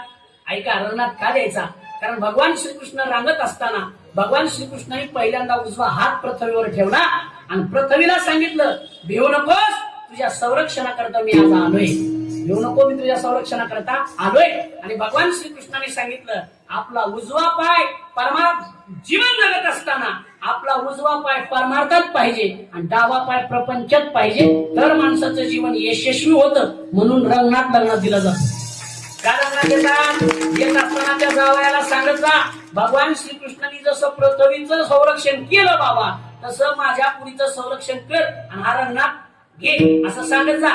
उगं काहीतरी पाय धुवायचं काढू जाऊ नका लग्नात. तुमच्याकडे आहे का हिंदमुख बघायचं आहे का तुमच्याकडे आहे ते लग्नात पाय धुवायचं आहे का नवरीच्या मायनं कुणाचे धुवायचे हा नवरदेवाच्या आईचे बरोबर आहे. आता खरं सांगा एकट्याच बाईची धुवाय पाहिजे का घरातल्या बायाचे बोला बोला पटकन कुणाची धुवाय पाहिजे बोला की एकटीचे धुवाय पाहिजे ना कोणाच्या सासूचे सगळ्या बायाचे. आता तुमच्या प्रश्नाचं उत्तर देतो. ज्या जावे बरोबर तुम्ही आयुष्यभर बोलत नाही तिला लग्नात पहिल्यांदा पाय धुवाय पुढे बसला काय करायचं खरं आहे का खोटं आहे तुमच्या नवऱ्याची शपथ आहे तुम्हाला खरं सांग खरं आहे ना तिचं तुमचं आयुष्यभर तोंडाला तोंड नाही. गावात गेले कुठेतरी भांडण झाले तुम्ही एकमेकाला बोलत नाही आणि पोराच्या लग्नात पहिल्यांदा तिला पाय धुवाय काय गरज आहे का कशाला त्या नवरीच्या तुम्ही कुणाची तरी आई आहेत ना कशाला त्या नवरीच्या माईचे पाय जीव घेता मारा 10-15 बाया लग्न पाय धुवाय मारा तुमच्याकडे आहे का असं नाही ना भाग्यवान आहे तुम्ही मराठवाड्यात उता आलाय त्याला आलाय ना उता आलाय लय अवघड आहे मला ते असं नसावं. हे पूर्वीच्या परंपरा आता बंद झाल्या पाहिजे. या एवढ्या भानगडी करायला लागलीत म्हणून तो पोरा आळंदीला येते कळलं का बघा तुम्हाला कळलं असलं तर ज्ञान जाऊ द्या बरोबर आहे का अशा भानगडी ठेवत जाऊ नका. आता मला काय सांगायचे आहे का म्हणून रंगनाथ भगवान परमात्मा पहिल्यांदा पृथ्वीवर हात ठेवला आणि सांगितलं तुझ्या संरक्षणाकरता मी आलोय. मग तळव्यात हात टेकीत डाव्या गुडघ्याने रांगत रंगणी रंगनाथ तो म्या एकीला आगे सये तुकोबाराय म्हणतात तो भगवान परमात्मा रांगू लागला. आता रांगता रांगता भगवान परमात्मा खोड्या करू लागला. आता खोड्या काय काय केल्या भगवान परमात्म्याने विचारू नका महाराज अनेक खोड्या भगवान परमात्मा करू लागला. एक दिवशीचा प्रसंग भगवान श्रीकृष्ण यशोदा माता मंथन करत होती. यशोदा माता मंथन करत असताना झालं माझं मी बरोबर टाइमात सोडणारी काळजी करू नका. यशोदा माता मंथन करत असताना भगवान श्रीकृष्ण यशोदा मातेच्या जवळ गेले. आता ऐका पूर्वीच्या काळात रवी होती रवी अशी उंच आता रवी राहिली नाही. आता रवी कशाला म्हणतात मोबाईलला टाकून बघा दुसराच रवी यायचा नाही एखादी रवी लाकडाची अशी मोठी माणसाच्या महिलेच्या उंचीपेक्षा जास्त रवी असायची मला तिला असा दोरखंड असायचा की अशी रवी असं काय करायचं ते घुसळायचं बरोबर आहे की नाही. मी जाणीवपूर्वक एक वाक्य बोलतो. पूर्वीच्या बाया सकाळी सकाळी उठल्या का जात्यावर बसायच्या दळण दळायच्या गाणे म्हणायच्या दळण दळून झालं का कांडायच्या कांडून झालं का मंथन करायच्या म्हणून त्यांना आट्या येत नव्हता त्यांना पित्त होत नव्हतं त्यांचं नको तेव्हा डोकं दुखत नव्हतं. आता डोकं का दुखतंय व्हॉट्सअपच्या ऑनलाईन पणामुळे मोबाईल ज्याला वाटतंय ना आपल्याला पित्त होणे त्याला एक रामबाण उपाय सांगतो आज ऐका. होते ना पित्त तुम्हाला माझ्या समोर बसलेल्या जवळजवळ 50% माणसाला सध्या पित्ताचा त्रास आहे. खरं का खोटं खरं आहे ना. मग त्याच्याकरता एक उपाय सांगतो. आजपासून तुमचं पित्त 100% बंद होणार. फक्त एकच उपाय करायचा रात्री जेवढ्या मोबाईल स्विच ऑफ करून झोपायचं दुसऱ्या दिवशी अजिबात पित्त होणार नाही. काय माणसं आहेत महाराज अहो माणसाची सुरुवातीतून होती महाराज एवढा व्हिडिओ बघून झोप बरोबर आहे का खोटं आहे एवढा व्हिडिओ बघू आणि झोपू आणि पुन्हा झोप आल्यावर झोपू तोपर्यंत बघू 3-3 वाजे तरी कळत नाही माणसाने 3-4 वाजता माणसं ऑनलाईन असतात. मी एका मला मेसेज केला 4 वाजता गुड मॉर्निंग मी म्हणलं झोपला मी म्हणलं कुठे निघाले मला वाटलं सकाळी कीर्तनाला निघाला असं ते मला अजून झोपलोच नाही म्हणलं का झोपच येत नाही. मी म्हणलं बरं झालं मला तुम्ही का उठलेत म्हणलं मी कीर्तनाला निघालो मी एवढा मोकळा मला पडलं का झोप लागते मला ते असं म्हणतात माणसं भाग्यवान माणसाचं लक्षण असतं. मी म्हणत असतो भाग्यवान बिग्यवान काय नाही 2-3 दिवस झोप मोडती मला त्याच्यामुळे झोप लागते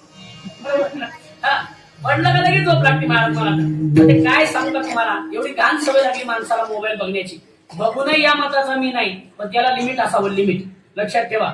अहो तिकडे चुलीवरती फोडणी देतात बाया आणि इकडे जर एखादी पुस्तक आला तर बघत बसते ती फोडणी जळून गेलेली कळत नाही पुन्हा ती फोडणी द्यायला लागते एवढी वाईट परिस्थिती आहे. आता मला त्या मोबाईलवर बोलायचं नाही मला सांगायचंय काय मंथन करत होती यशोदा माता. मंथन करत असताना भगवान श्रीकृष्ण यशोदा मातेच्या जवळ आले आणि आईला सांगितलं आई मला ते पाहिजे. यशोदा मातेने सांगितलं ते म्हणजे काय पाहिजे लोणी पाहिजे कृष्णाने सांगितलं नाही. दही पाहिजे कृष्णाने सांगितलं नाही. मग काय पाहिजे आई माझं ते दे ते दे ते दे ते दे डेरा घुमघुम दे. काय दे मला ते डेऱ्याचे घुमघुम असते का नाही ते मला दे. यशोदा मातेने सांगितलं कृष्णा अरे सगळं देता येईल ते कसं देता येईल काय घुमघुम करणारा आवाज तुझ्या हातात कसा देता येईल. कृष्णाने सांगितलं मला बाकी काही सांगू नको मला तेच पाहिजे. यशोदा मातेने सांगितलं कृष्णा हे शक्य नाही आणि यशोदा मातेने रवी बाजूला ठेवली आणि एक गाव आहे म्हणून बाजूला गेली आणि भगवान श्रीकृष्णाने त्या डेऱ्यात उडी मारली डेऱ्यावर उडी मारली महाराज कृष्णाने. कृष्ण खाली गेला. आता डेऱ्याच्या रवीच्या खाली. बरं तो काय डेरा लहान असेल का? ते रवी तरी काही लहान असेल का? आताची आपल्यासारखी रवी का अशी अशी करायची अशी? बरं त्याच्यातही लई प्रकार निघालेत आता महाराज. काही काही तर अशी वरून दाबलं का खाली ताप ओके. वरून असं नुसतं दाबायचं खाली लगेच तापतं. या काही काही तर बाया मिक्सर मध्ये ताक देतात. महाराज देऊ का तुम्हाला ताक? तूच पे. मिक्सर मधलं ताक काय देता महाराज त्या मिक्सर? खरंच आमच्या शहरातल्या दुधालाही चव नाही आणि शहरातल्या ताकालाही चव नाही महाराज. त्याचं कारण आहे आपल्याकडे काही शुद्ध सगळं येतंय का महाराज? एक वाक्य सांगू, माणसाला जर निरोगी राहायचं असेल तर जेवल्यावर रोज संध्याकाळी असा किंवा दुपारी असा 1 गिलास ताक प्या. 100% तुम्ही निरोगी झाल्याशिवाय राहणार नाही. माझं असं स्पष्ट मत आहे.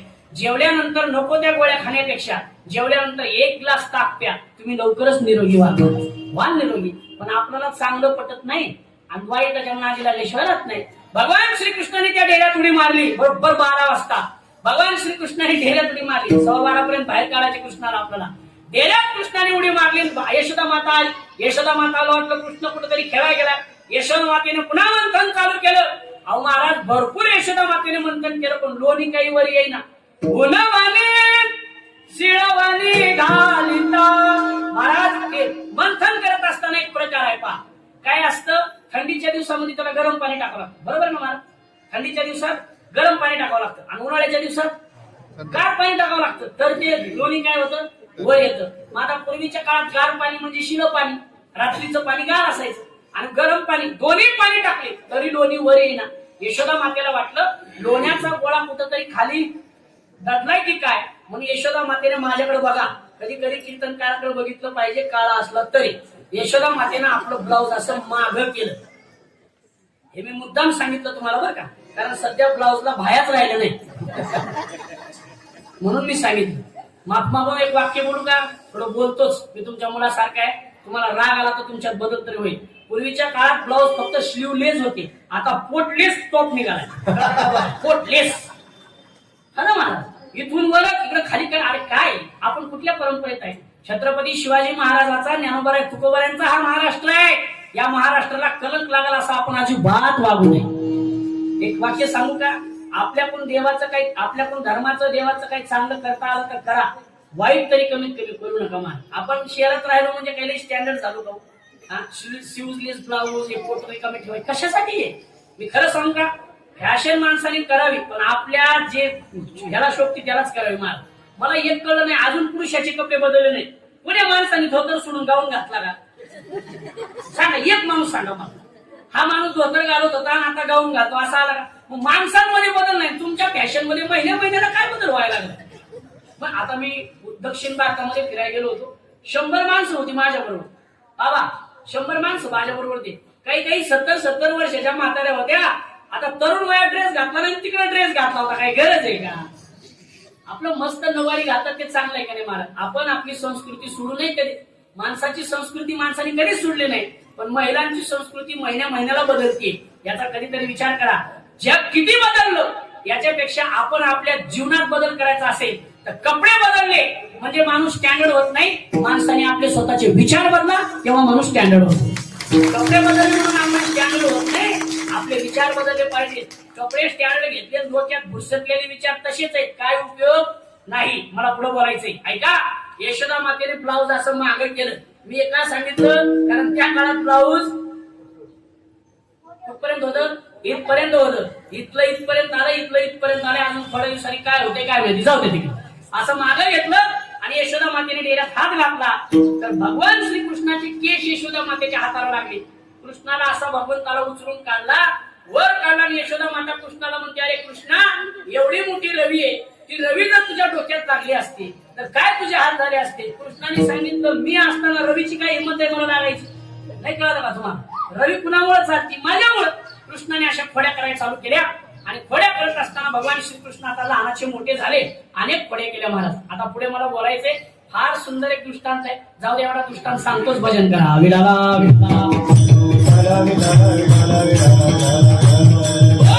भगवान श्रीकृष्णाला यशोदा मातेने बाहेर काढलं. यशोदा मातेच्या लक्षात आलं कृष्ण काय करतोय?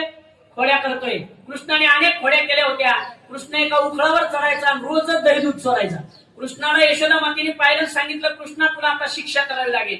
म्हणून यशोदा मातेने एक दोरी घेतली आणि ज्या वस्तूने कृष्णाला सहाय्य केलं त्या उकळाला बांधायचं कृष्णाला ठरवलं. बरोबर आहे ना? कशाला बांधायचं ठरवलं? उकळाला बांधायचं ठरवलं. माझं लक्षपूर्वक एवढा दृष्टांत आहे का? एवढा दृष्टांत सांगितलं मी थांबणार आहे. भगवान श्रीकृष्ण म्हणजे मुक्त आहेत महाराज. भगवान श्रीकृष्ण देव आहे आणि यशोदा माता म्हणजे भक्ती आहे. कृष्ण म्हणजे मुक्त आहे, यशोदा माता म्हणजे भक्ती आहे. आणि भक्तीला सुद्धा अधिकार, जर मुक्तीला बांधण्याचा अधिकार जर या जगात कुणाला असेल तर तो भक्तीला आहे. मुक्तीला सुद्धा बांधता येतं. आपण काय केली पाहिजे महाराज? भक्ती केली पाहिजे. आणि यशोदा माता कृष्णाला बांधण्याकरता आली, दोरी घेतली, त्या उखळाच्या चौकून दोरी घेतली. असं म्हणतात एक दोरी कमीच पडायची. ते भागवतामध्ये एवढं सुंदर वर्णन आलेलं आहे. यशोदा मातेने गजरा घातला होता म्हणे. कशात? गजरा कशात घालतात? वेणीत. वेणीत बरोबर ना? केसात? वेणीत. केस मोकळे सोडायची फॅशन नव्हती तेव्हा, आता आहे. वेणीत गजरा घातला होता.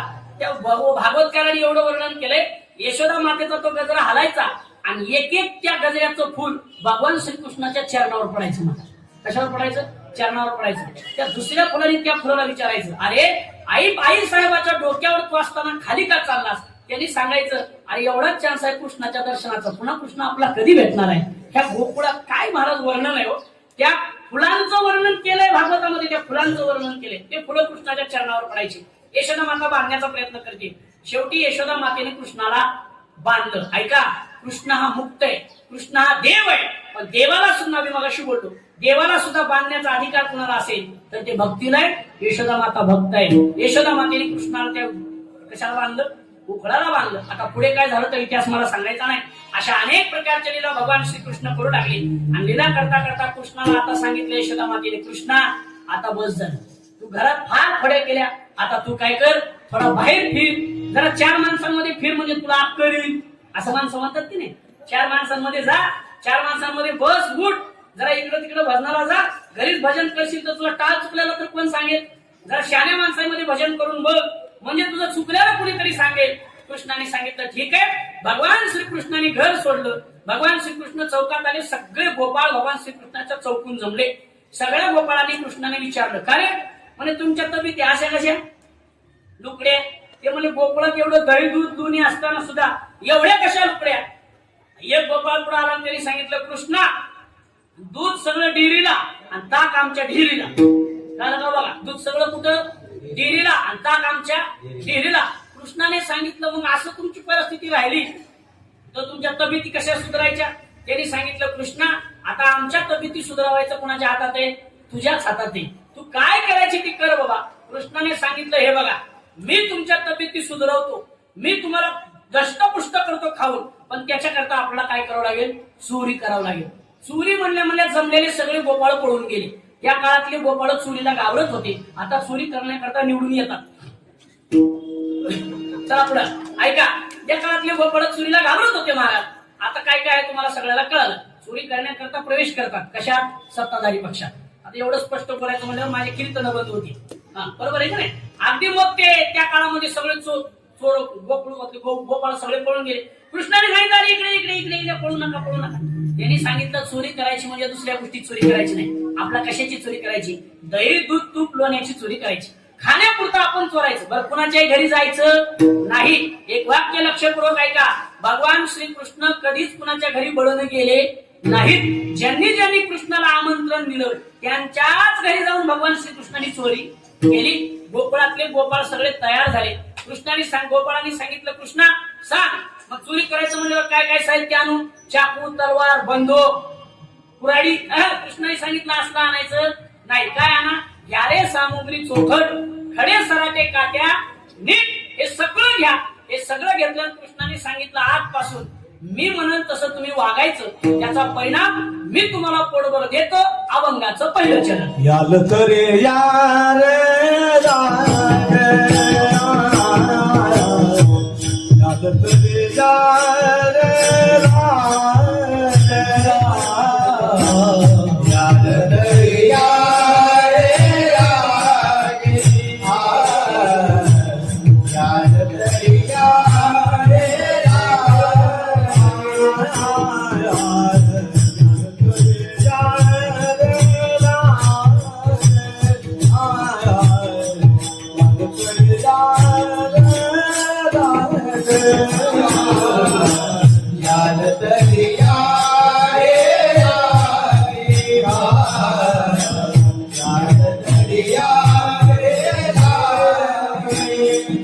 अवघे माझ्या माझ्या अवघे माझ्या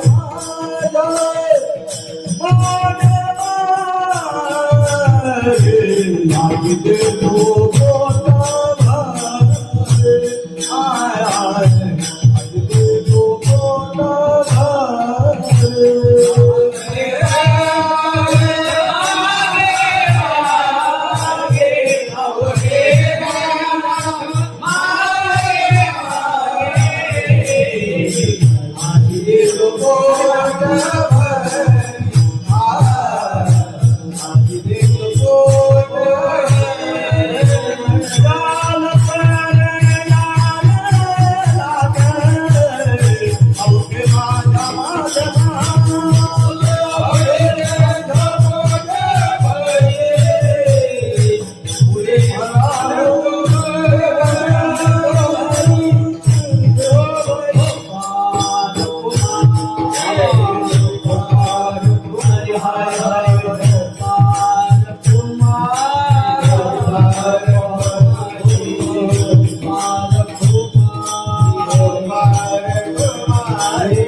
पहिल्या चरणात थोडासा पाहिला. याच्यावर एक दृष्टांत तुम्हाला सांगून, गोकुळामध्ये भगवान श्रीकृष्णाने ज्या लीला केल्या ते लीला करून एक दोन खेळ सांगून बरोबर 12:30 अशा अर्थाचा जगद्गुरु गोपाळांचा मी आदर घेतला. याला तरी याला लागे अवघे माझ्या मागे मागे. मग भगवान श्रीकृष्णाने सगळी गोपाळ एकत्र केली. इकडे लक्ष द्या, सगळी गोपाळ भगवान श्रीकृष्णाने एकत्र केली महाराज.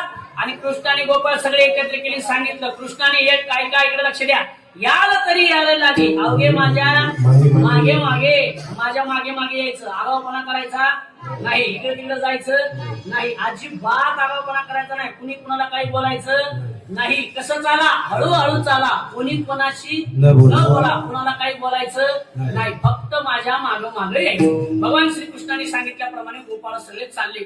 रोज भगवान श्रीकृष्ण एका घरी जायचे, चोरी करायची. कृष्णाचे एक मित्र होते. काय असतं, जवळचे मित्र सगळे लोक माणसावर विश्वास ठेवतील, पण जवळच्या माणसाचा माणसावर लवकर विश्वास बसत नाही. त्याच्यातला एक कृष्णाचा मित्र होता, त्याचं नाव होतं पेंद्या. ते पेंद्या जरा आगावच होता मान, जवळचा एखादी आगावच असते. आणि एक वाक्य सांग का, माणसानं किती जरी मोठं झालं, माणसं सगळे मोठे होतात, माणसानं मोठं झालं का माणसाला जवळचा मित्र कधी भेटू नये. जवळचा मित्र भेटू नये. आता माझ्या गावामध्ये कीर्तन होतं, शेजारच्या गावात कीर्तन होतं. माझे सगळे वर्ग मित्र एक जण, एक शिक्षक आहेत, काही इंजिनियर आहे, एक बिल्डर आहे. ते सगळे मित्र एकत्र झाले. त्यांनी एवढा मोठा हार आणला गुलाबाचा कुचीमा, धोतर शर्ट आणलं, 2 ग्रॅमची अंगठी आणली. सांगाय काय मित्र होते. त्यांनी विचार केला की आपला मित्र चांगलं कीर्तन करतोय, सत्कार करायचं ठरवलं. माझं सगळे जण आले, माझा सत्कार केला आणि सगळे निघून गेले. एकही कीर्तनाला बसला नाही. पुढे मला वाटलं आता पुढे बसतील. कीर्तन संपल्यानंतर मी त्यांच्याकडे गेलो. म्हणलं काय एवढा मोठा हार आणला, एवढा मला कपडे घेतले, एवढी मला अंगठी घेतली, एवढं तुमचं माझ्यावर प्रेम, माझं कीर्तन काय ऐकलं नाही? ते म्हणले तू कीर्तनात आता लोकांना किती जरी ज्ञान सांगितलं, शाळेत असताना कुणाची पेन चोरली आणि कुणाच्या पेनशी फेकून दिल्या, हे सगळा अनुभव आम्हाला नको नखरे करून. बघा ते कोण म्हणले मित्र, त्यांना माहिती आहे कसं पडेल होतं. बोर्डावर पुन्हा काय लिहायचं पुन्हा काय करायचं ते म्हणजे तुझ्याच हातात होतं सगळं. ते आता परवा एखादा फोन आला, म्हणजे अरे लय दिवस झाला आपण भेटतो नाही, जरा सगळ्यांना फोन कर ना. मी म्हणलं मांजराच्या गळ्यात घंटी बांध्या, मलाच कशाला पुढं करू? मला खरं की मला काय सांगायचं आहे का? जवळचे मित्र माणसाला भेटू नये. त्या पेंद्या नावाचा कृष्णाचा लहानपणचा मित्र, त्या पेंद्याने शंका घेतली, मला हे कृष्ण करतोय तरी काय आपण पाहिलं पाहिजे. खरं सांग का? इकडे लक्ष द्या. देवावर विश्वास ठेवला पाहिजे. देवावर विश्वास ठेवा. राहिलेल्या 2 महिन्याचे पैसे येणार आहेत. नाही कळलं का तुम्हाला? परत एकदा सांगू का? कोणावर विश्वास ठेवा? देवावर विश्वास ठेवा. 2 महिन्याचे पैसे येणार आहेत तुमचे, काळजी करू नका. येणार आहेत. फक्त तरी पैसे येणार आहेत. जाताना महाराजाला दक्षिणा दिली तर येणार आहे. नाही देणार. ऐका मला पुढे बोलायचं. देवावर विश्वास ठेवला पाहिजे. पण या पेंद्याने विचार केला, देव नेमका काय करतो बघितलंच पाहिजे. पेंद्याने कृष्णाने घराजवळ न्यायचं चोरी करण्याकरता आणि सगळ्या गोपाळांना सांगायचं डोळे बंद करा. गोपाळांनी डोळे बंद केले का सगळे गोपाळ कुठं? घरात गेल्यानंतर दही दूध तुटलो आणि खाल्लं का कृष्ण पुन्हा म्हणायचा डोळे बंद करा. बंद केलं का सगळे गोपाळ बाहेर. आता या पेंद्याने विचार केला कृष्ण नेमकं करतो काय ते बघायचंच. आतमध्ये जात असताना त्या पेंद्याने डोळे बंद केले. आतमध्ये गेला, भरपूर दही दूध तुपलोणी खाल्लं आणि तुपलोणी खाल्ल्यानंतर कृष्णाने सांगितलं झालं का? भरलं का सगळ्यांचं पोट? सगळ्या गोपाळांनी सांगितलं कृष्णा ओके. म्हणल्यानंतर कृष्णाने सांगितलं झाका डोळे. सगळ्यांनी डोळे झाकले आणि पेंद्याने असे डोळे झाले. डोळ्याच्या फटीतून पेंद्या बघत होता मला. सगळे गोपाळ बाहेर आले आणि पेंद्या नेमकं स्वप्नात अडकला. स्वप्न कळते का तुम्हाला?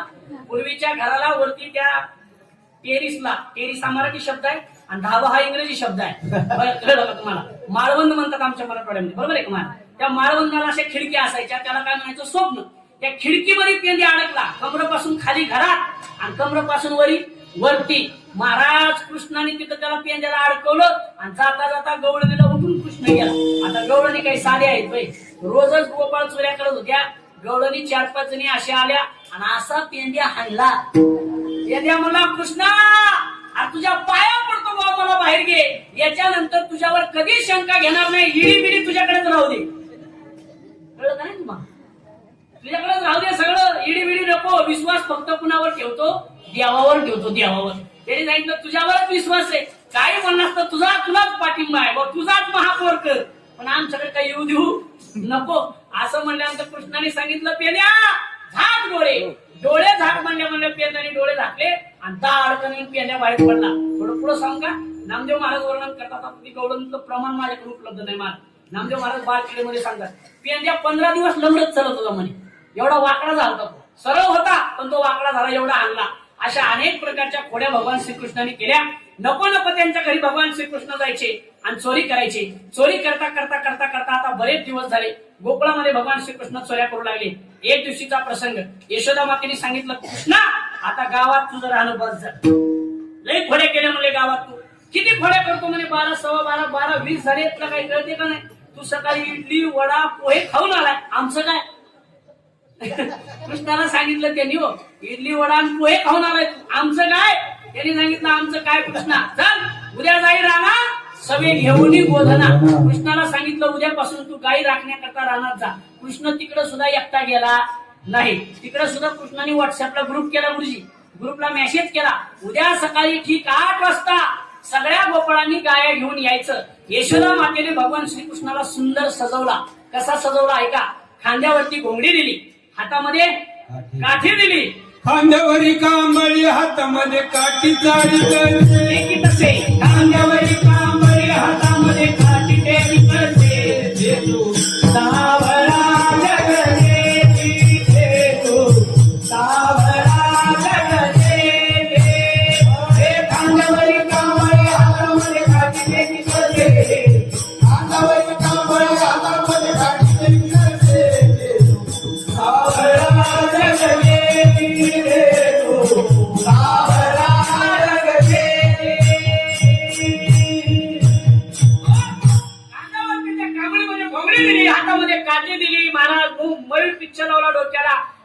हातामध्ये बासुरी दिली आणि कृष्णाला सांगितलं, कृष्ण आता गाई घेऊन रानात जा. भगवान श्रीकृष्ण रानामध्ये गाई घेऊन गेले. बरं तिकडे गेल्यानंतर कृष्ण काही गप्प बसला का? अहो नाही ना, सगळ्या गोपाळांना एकत्र केलं. गड्यांनो राजा किरे झाला आणि कृष्ण सिंहासनी बसला. भगवान श्रीकृष्ण तिकडे सुद्धा राजा झाला. गावात असणारा राजा तिकडे जाऊन सुद्धा कोण झाला? राजाच झाला. अनेक प्रकारचे खेळ खेळले आणि कृष्णाने एक दृश्य पाहिलं. जरा नवीन लीला सांगतो आज बरं काही, एक नवीन लीला सांगतो. कृष्णाने एक दृश्य पाहिलं. एक गवळी आणि त्याची बायको गवळण बैलगाडा लावून बैलगाडीमध्ये सगळा पसारा भरून गोकुळ सोडून चालले होते महाराज. हे नजर कुणाची? कृष्णाची कुठे गेली? त्या गाडीकडे गेली. कृष्णाने विचार केला, पेंद्याला सांगितलं, पेंद्या जरा चौकशी करून ये रे, प्रकार काय? पेंद्या बोबड्या वाकड्या धावतच गेले महाराज त्याच्याकडे. त्याला गवळणीला आणि त्या गाडीला बैलगाडीला थांबवलं. थांबा, कुठे चालले? त्या गोवळ्याने सांगितलं म्हणे, काय तुमचा कृष्ण आहे? रोज एकाच्या घरी येतो, दहीदूत माखण खातो, चोरी करतो, नको त्यांच्यावर आळ घेतो आणि आम्हाला गोकुळातच राहायचं नाही म्हणे. आता आम्ही गोकुळ सोडून चाललो. काय केलं आमच्या कृष्णाने? पेंद्या विचारतोय. त्या गोपाळाने सांगितलं, तुझ्या कृष्णाने रोज माझ्या घरी यावं, चोरी करावं आणि तुझ्या कृष्णाने सासू सुनात भांडण लावलं म्हणे. आणि माझी बायको काय आता गोकुळात नांदायला तयार नाही, म्हणून मी गोकुळ सोडून चाललो. हे बघ बैलगाडी, या बैलगाडीत सगळा माझा काय भरलाय? पसारा. ही माझी बायको, हे दोन माझे लेकरं आणि मी गाडी हाकतोय, चाललो म्हणले. पेंद्या हुशार होता महाराज. तिथूनच त्यांनी फोन केला कृष्णाला. म्हणला, कृष्णा गोपाळ तर तुला कटाळून गोकुळ सोडून चालला. गोपाळ भगवान श्रीकृष्णाने सांगितलं, काळजी करू नका, जरा पुढे जाऊ द्या म्हणे. त्याला हे 10-11 वाजता घटना घडली, जाऊ द्या म्हणे पुढे जरा. महाराज पक्के 12 वाजले आणि गोकुळाची सीमा संपणार आणि आता हा गोकुळाच्या बाहेर जाणार. एवढ्यात भगवान श्रीकृष्णाने एक लीला केली आणि त्या गवळणीला ताण लागली. कुठं बसलेल्या? गाडीत बसलेल्या आहेत का? गेल्या तुम्ही? आहेत ना? हा, त्या गाडीत बसलेल्या गवळणीला ताण लागली आणि गाडीत बसलेल्या गवळणीला ताण लागली. तिनं म्हणली, अहो तुम्ही म्हणता ना, म्हणता का नाही? काय अहो? आता तुमच्याच वाट्याला अहो आले, आमच्या नाही. आता अहो नाही, अरे अरे आहे आता. अरे बरोबर आहे ना? बरं, मना वाटलं तर अरे ओळखायचं, काही म्हण, फक्त राहा. खरं आहे ना? बरोबर आहे का नाही साहेब? आता ते तुमच्या वाट्याला होता अहो, आता अहो मी काही राहिलं नाही. अरे प्रशांत असं म्हणतात आता मला, म्हणजे असे नाव घेऊन बोलायचं. मी खरं सांगतो तुम्हाला, मी मगाशी बोललो ना, एकाने काय केलंय दुसऱ्याने करून जमत नाही मला. माणसाने विचाराने बदललं पाहिजे. मी बऱ्याच ठिकाणी बघितलं, सुशिक्षित लोक नवऱ्याला आरतुरे बोलतात. बाय नवऱ्याला आरतुरे बोलणे म्हणजे स्टँडर्ड पण आहे का? काय स्टँडर्ड पण आहे त्याच्यामध्ये? पण काय आपण ना दुसऱ्याचं बघतो आणि तसंच आपण करायचं. आपण तसं करू नये. मला पुढे बोलायचंय, ऐका. अगदी महाराज के निघाली. ती म्हणली, अहो त्यांनी गाडी उभा केली. बोला. अहो मला ताण लागली, सकाळपासून आपण निघालो, जा बरं पाणी घेऊन या. पाणी घेऊन या म्हणल्यानंतर तो गाडीतून खाली उतरला, पाण्याची बाटली घेतली. बाटली नव्हती तो पोहरा होता, पोहरा. आता बाटली निघाली गणेश महाराज, जिकडे जाईन तिकडे बाटली. हा, आता ते पाण्याचा पोहरा घेतला आणि पोहरा घेऊन नदीकडे निघाला. आता पाणी प्यायला कुठे मिळणार त्या काळात? नदी नाही तर विहीर. नदीकडे निघाला. भगवान श्रीकृष्णाने त्याचंच रूप घेतलं, पोहरा भरून पाणी आणला आणि बायकोच्या हातात दिला. हे घे पे. काय पाणी? कृष्णाने तिला पाणी प्यायला दिलं आणि त्या गाडीवर कृष्ण बसला. कुणाचा नवरा होऊन? काय बघता माझ्याकडे? कुणाचा नवरा झाला? हिचा नवरा झाला. ओरिजिनल कुठं? नदीत पाण्याला गेली नाही, गेला. हा, पाण्याला जाते नाही, पाण्याला गेला तो. हा, आता पाण्याला जातच नाही, पाण्याला जावं लागते. का बघा, आता पाण्याला जात नाही. द्या तुमच्याकडे प्यायच्या पाण्याची परिस्थिती कशी आहे? मुंबईला चांगली वाटतं. आमच्या आरोग्याला प्यायच्या पाण्याची परिस्थिती फार दुर्दश आहे. मग ते जार भरून आणावा लागतो पाण्याचा. मग जार भरण्याकरता महाराजाची बायको जात नाही. कीर्तन करून गेल्यावर सुद्धा मलाच जावं लागतं. पुन्हा ती सांगत असते, किती दिवस बाहेर आहे? आता 6 दिवस. मग 2 जार भरून आणा, म्हणजे आम्हा दोघीला पुरण आणावं लागतं. महाराज कीर्तन करायचा रूप फक्त कीर्तनातच, घरी सुद्धा दळून आणावं लागतं. ते मी माझं नाही सांगत, ते सगळ्यांच्या वतीनं बोलतोय. फक्त मी लक्ष द्या, फक्त माझ्यावर घेऊन बोलतोय. ऐका लक्ष द्या, मला काय सांगायचं. तो पाण्याला गेला, कृष्णाने तिला पाणी प्यायला दिलं. गाडी पुढे चालली होती गोकुळाच्या बाहेर. कृष्णाने गाडी फिरवली. महाराज कृष्णाने गाडी फिरवली. कृष्ण निघाला गाडी घेऊन गोकुळा. आता गाडी हाकणारा कोण होता? आव्हाला की कृष्ण कसा? हिचा नवरा होता ना. कृष्ण कसा? हिचा नवरा. कृष्णाने गाडी फिरवली, चालली गाडी पुढं. जे ओरिजिनल आहे ते पाणी घेऊन आलं. अगं थांब, गाडी पुढे चालली. अगं थांब, मी पाणी घेऊन आलो. ही म्हणली, माझा नवरा आता मागून येणारा खरा का गाडी हाकणारा खरा? महाराज हा धावत धावत धावत धावत गाडीच्या समोर आला. धावत धावत गाडीच्या समोर आला. कृष्णाने धाडून गाडीच्या खाली उडी मारली. या दोघांचं भांडण लागलं. तिसराच कृष्ण तयार झाला आणि तो पाणी घेऊन आला. घे पाणी. चालली गाडी पुढे. चालली गाडी पुढे महाराज. गाडी आता गोकुळाच्या बाहेर नाही. गाडी पुढे चालली, गोकुळात चालली. पाहता पाहता पुढे आली. जे ओरिजिनल होता कृष्णाला हरवलं तो पुन्हा गाडी समोर आला. त्यांनी पुन्हा गाडी उडी मारली. त्याच्याबरोबर तो भांडण करायला आला. पुन्हा तिसरा कृष्ण तयार झाला. तो गाडीत बसला. चालली गाडी पुढे. आहेत का गेल्या तुम्ही? गाडी घुंगराची नव्हती बरं का, कृष्णाची होती. हा, गाडी चालली पुढं. पाहता पाहता 6-7 अवतार कृष्णाने घेतले. पाहता पाहता गोकुळ जवळ आलं महाराज. आणि आता हे जे ओरिजिनल आहे ना ते कंटाळलं. जे पहिला नवरा होता ना तिचा तो कंटाळला आणि तो म्हणला जाऊ या कृष्णाच्या नादीच लागाय नको. आणि तो नीट नंद बाबाकडे गेला आणि नंद बाबाला सांगितलं, बाबा अहो म्हणे तुमच्या कृष्णाने एवढ्या खोड्या केल्या. माझ्या आईचं आणि माझ्या बायकोचं भांडण लावलं. परिणाम मला गोकुळ सोडून जायची वेळ आली माझ्यावरती. म्हणून चाललो तर जाऊ सुद्धा देत नाही. 5-6 अवतार घेतले म्हणे माझ्या मागं लागलाय. मग काय करा, ते सगळे 6 आले. आणि ते 6 हे पहिला पण कितवा 7वा. हे 7 सगळे म्हणायचे ही गवळी गवळण कुणाची बायको आहे? बोला की 7 जण म्हणायचे ही बायको कुणाची आहे? माझी आहे. नंदबाबांनी डोक्याला हात लावला. आता कुणाची म्हणायची? दिसाय सगळे सारखे. पण महाराज कृष्ण जरी देव असला तर नंदबाबा त्याचे कोण आहेत? बाप आहेत. बाप. आणि बाप तो बाप होत आहे. बरोबर आहे का नाही? आलती की गाण्यामध्ये बाप तो बाप होत आहे. बाप तो बाप रहेगा असं ते पॅटर्न म्हणतात. ते तर तिकडचं ज्ञान नाही आपल्याला. ते बाप होता. भगवान श्रीकृष्णाचे वडील होते महाराज. नंदबाबाने 25 फूट एक चारी खणली आणि सांगितलं म्हणे इकडे या. 7 जणींना थांबा. या चारीच्या पलीकडे ज्याने उडी मारी बायको त्याची. काय बघता माझ्याकडे 6 जणांनी पटापटा उड्या मारल्या. पण ज्याची होती त्यांनी सांगितलं मी दुसरी करतो जाऊ द्यायला. बाबाने सांगितलं काळजी करू नको, ही बायको कुणाची आहे? तुझीच आहे. त्याच्या हवाली ती बायको केली. अशा भगवान श्रीकृष्णाने अनेक खोड्या केल्या. खोड्या केल्या पुन्हा कृष्णाला रानात गेला. किती दिवस त्याला गोकुळात ठेवायचे? पुन्हा रानात गेला. गोपाळाने सांगितलं कृष्णा आता बऱ्याच खोड्या झाल्या. दरवर्षी तुझ्या खोड्या किती ऐकायच्या बाबा? बघ तू तरी कुठून आणणार नवीन. म्हणून अनेक खोड्या केल्या. खोड्या केल्यानंतर कृष्णाला गोपाळाने सांगितलं कृष्णा खांदी भार पोटी हो काय खेळायचे सुख. आता हे काय खेळायचे सुख वाटत नाही कृष्णा. आता भूक लागली. कृष्णाने सांगितलं काळजी करू नका. सगळ्या गाया वळून आणा. सगळ्या गाया गोपाळाने वळून आणल्या. सगळे गोपाळ एकत्र बसले. कसे बसले? कमलाकार भगवान श्रीकृष्णाने सगळे गोपाळ एकत्र बसवले. जे मोठे मोठे गोपाळ होते त्यांना बाहेरून बसवलं. जे लहान गोपाळ होते त्यांना मध्ये बसवलं. कमळाच्या फुलासारखं त्या गोपाळांना कुणी बसवलं? कृष्णाने बसवलं. कळलं का? बघा कमळाच्या फुलासारखं गोपाळांना कृष्णाने बसवलं. कुठं?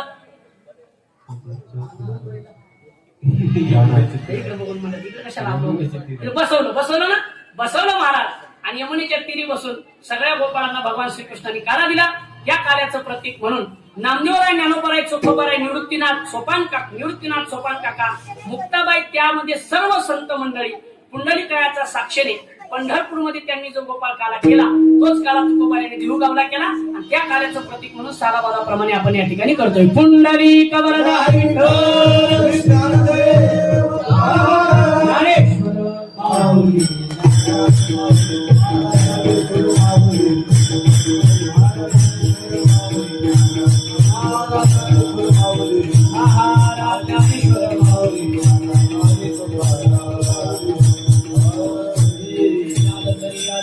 अवघे माझ्या मागे आजी देतो मोठ भरी पुरी मनाल थोडी अशा अर्थाचा तुकोबारायांचा 2-4 चरणांचा मी अभंग शेवटचा घेतला होता. धावत्या वेळी अभंगाचं चिंतन करून थोड्याशा अल्पशा गवळणीचं अल्पशा भगवान श्रीकृष्णाच्या चरित्राचं उच्चारण आपण केलं. या ठिकाणी सालाबादाप्रमाणे चालत असलेला सत्ता आणि याची काळीची सेवा. आजच्या दिवशी काही प्रमुख कार्य असतात. आपलं अजून दहीहंडी फोडायचे आपल्या प्रभागाच्या.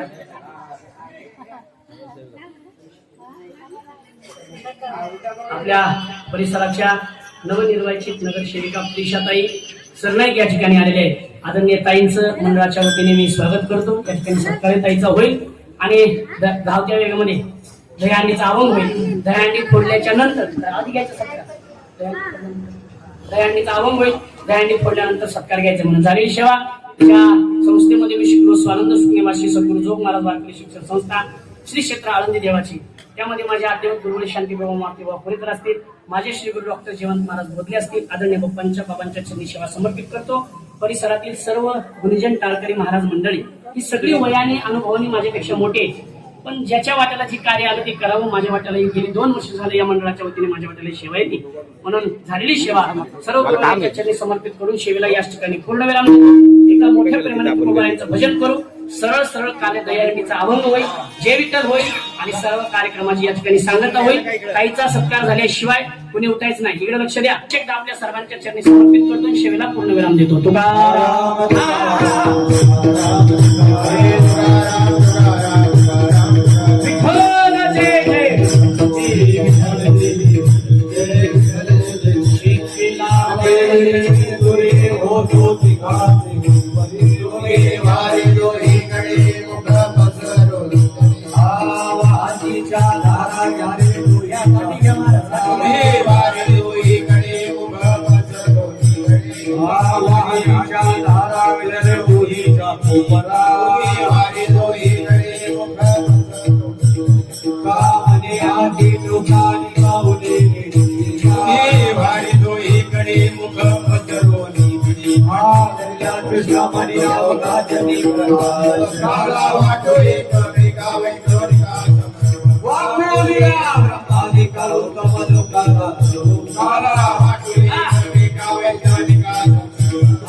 Hare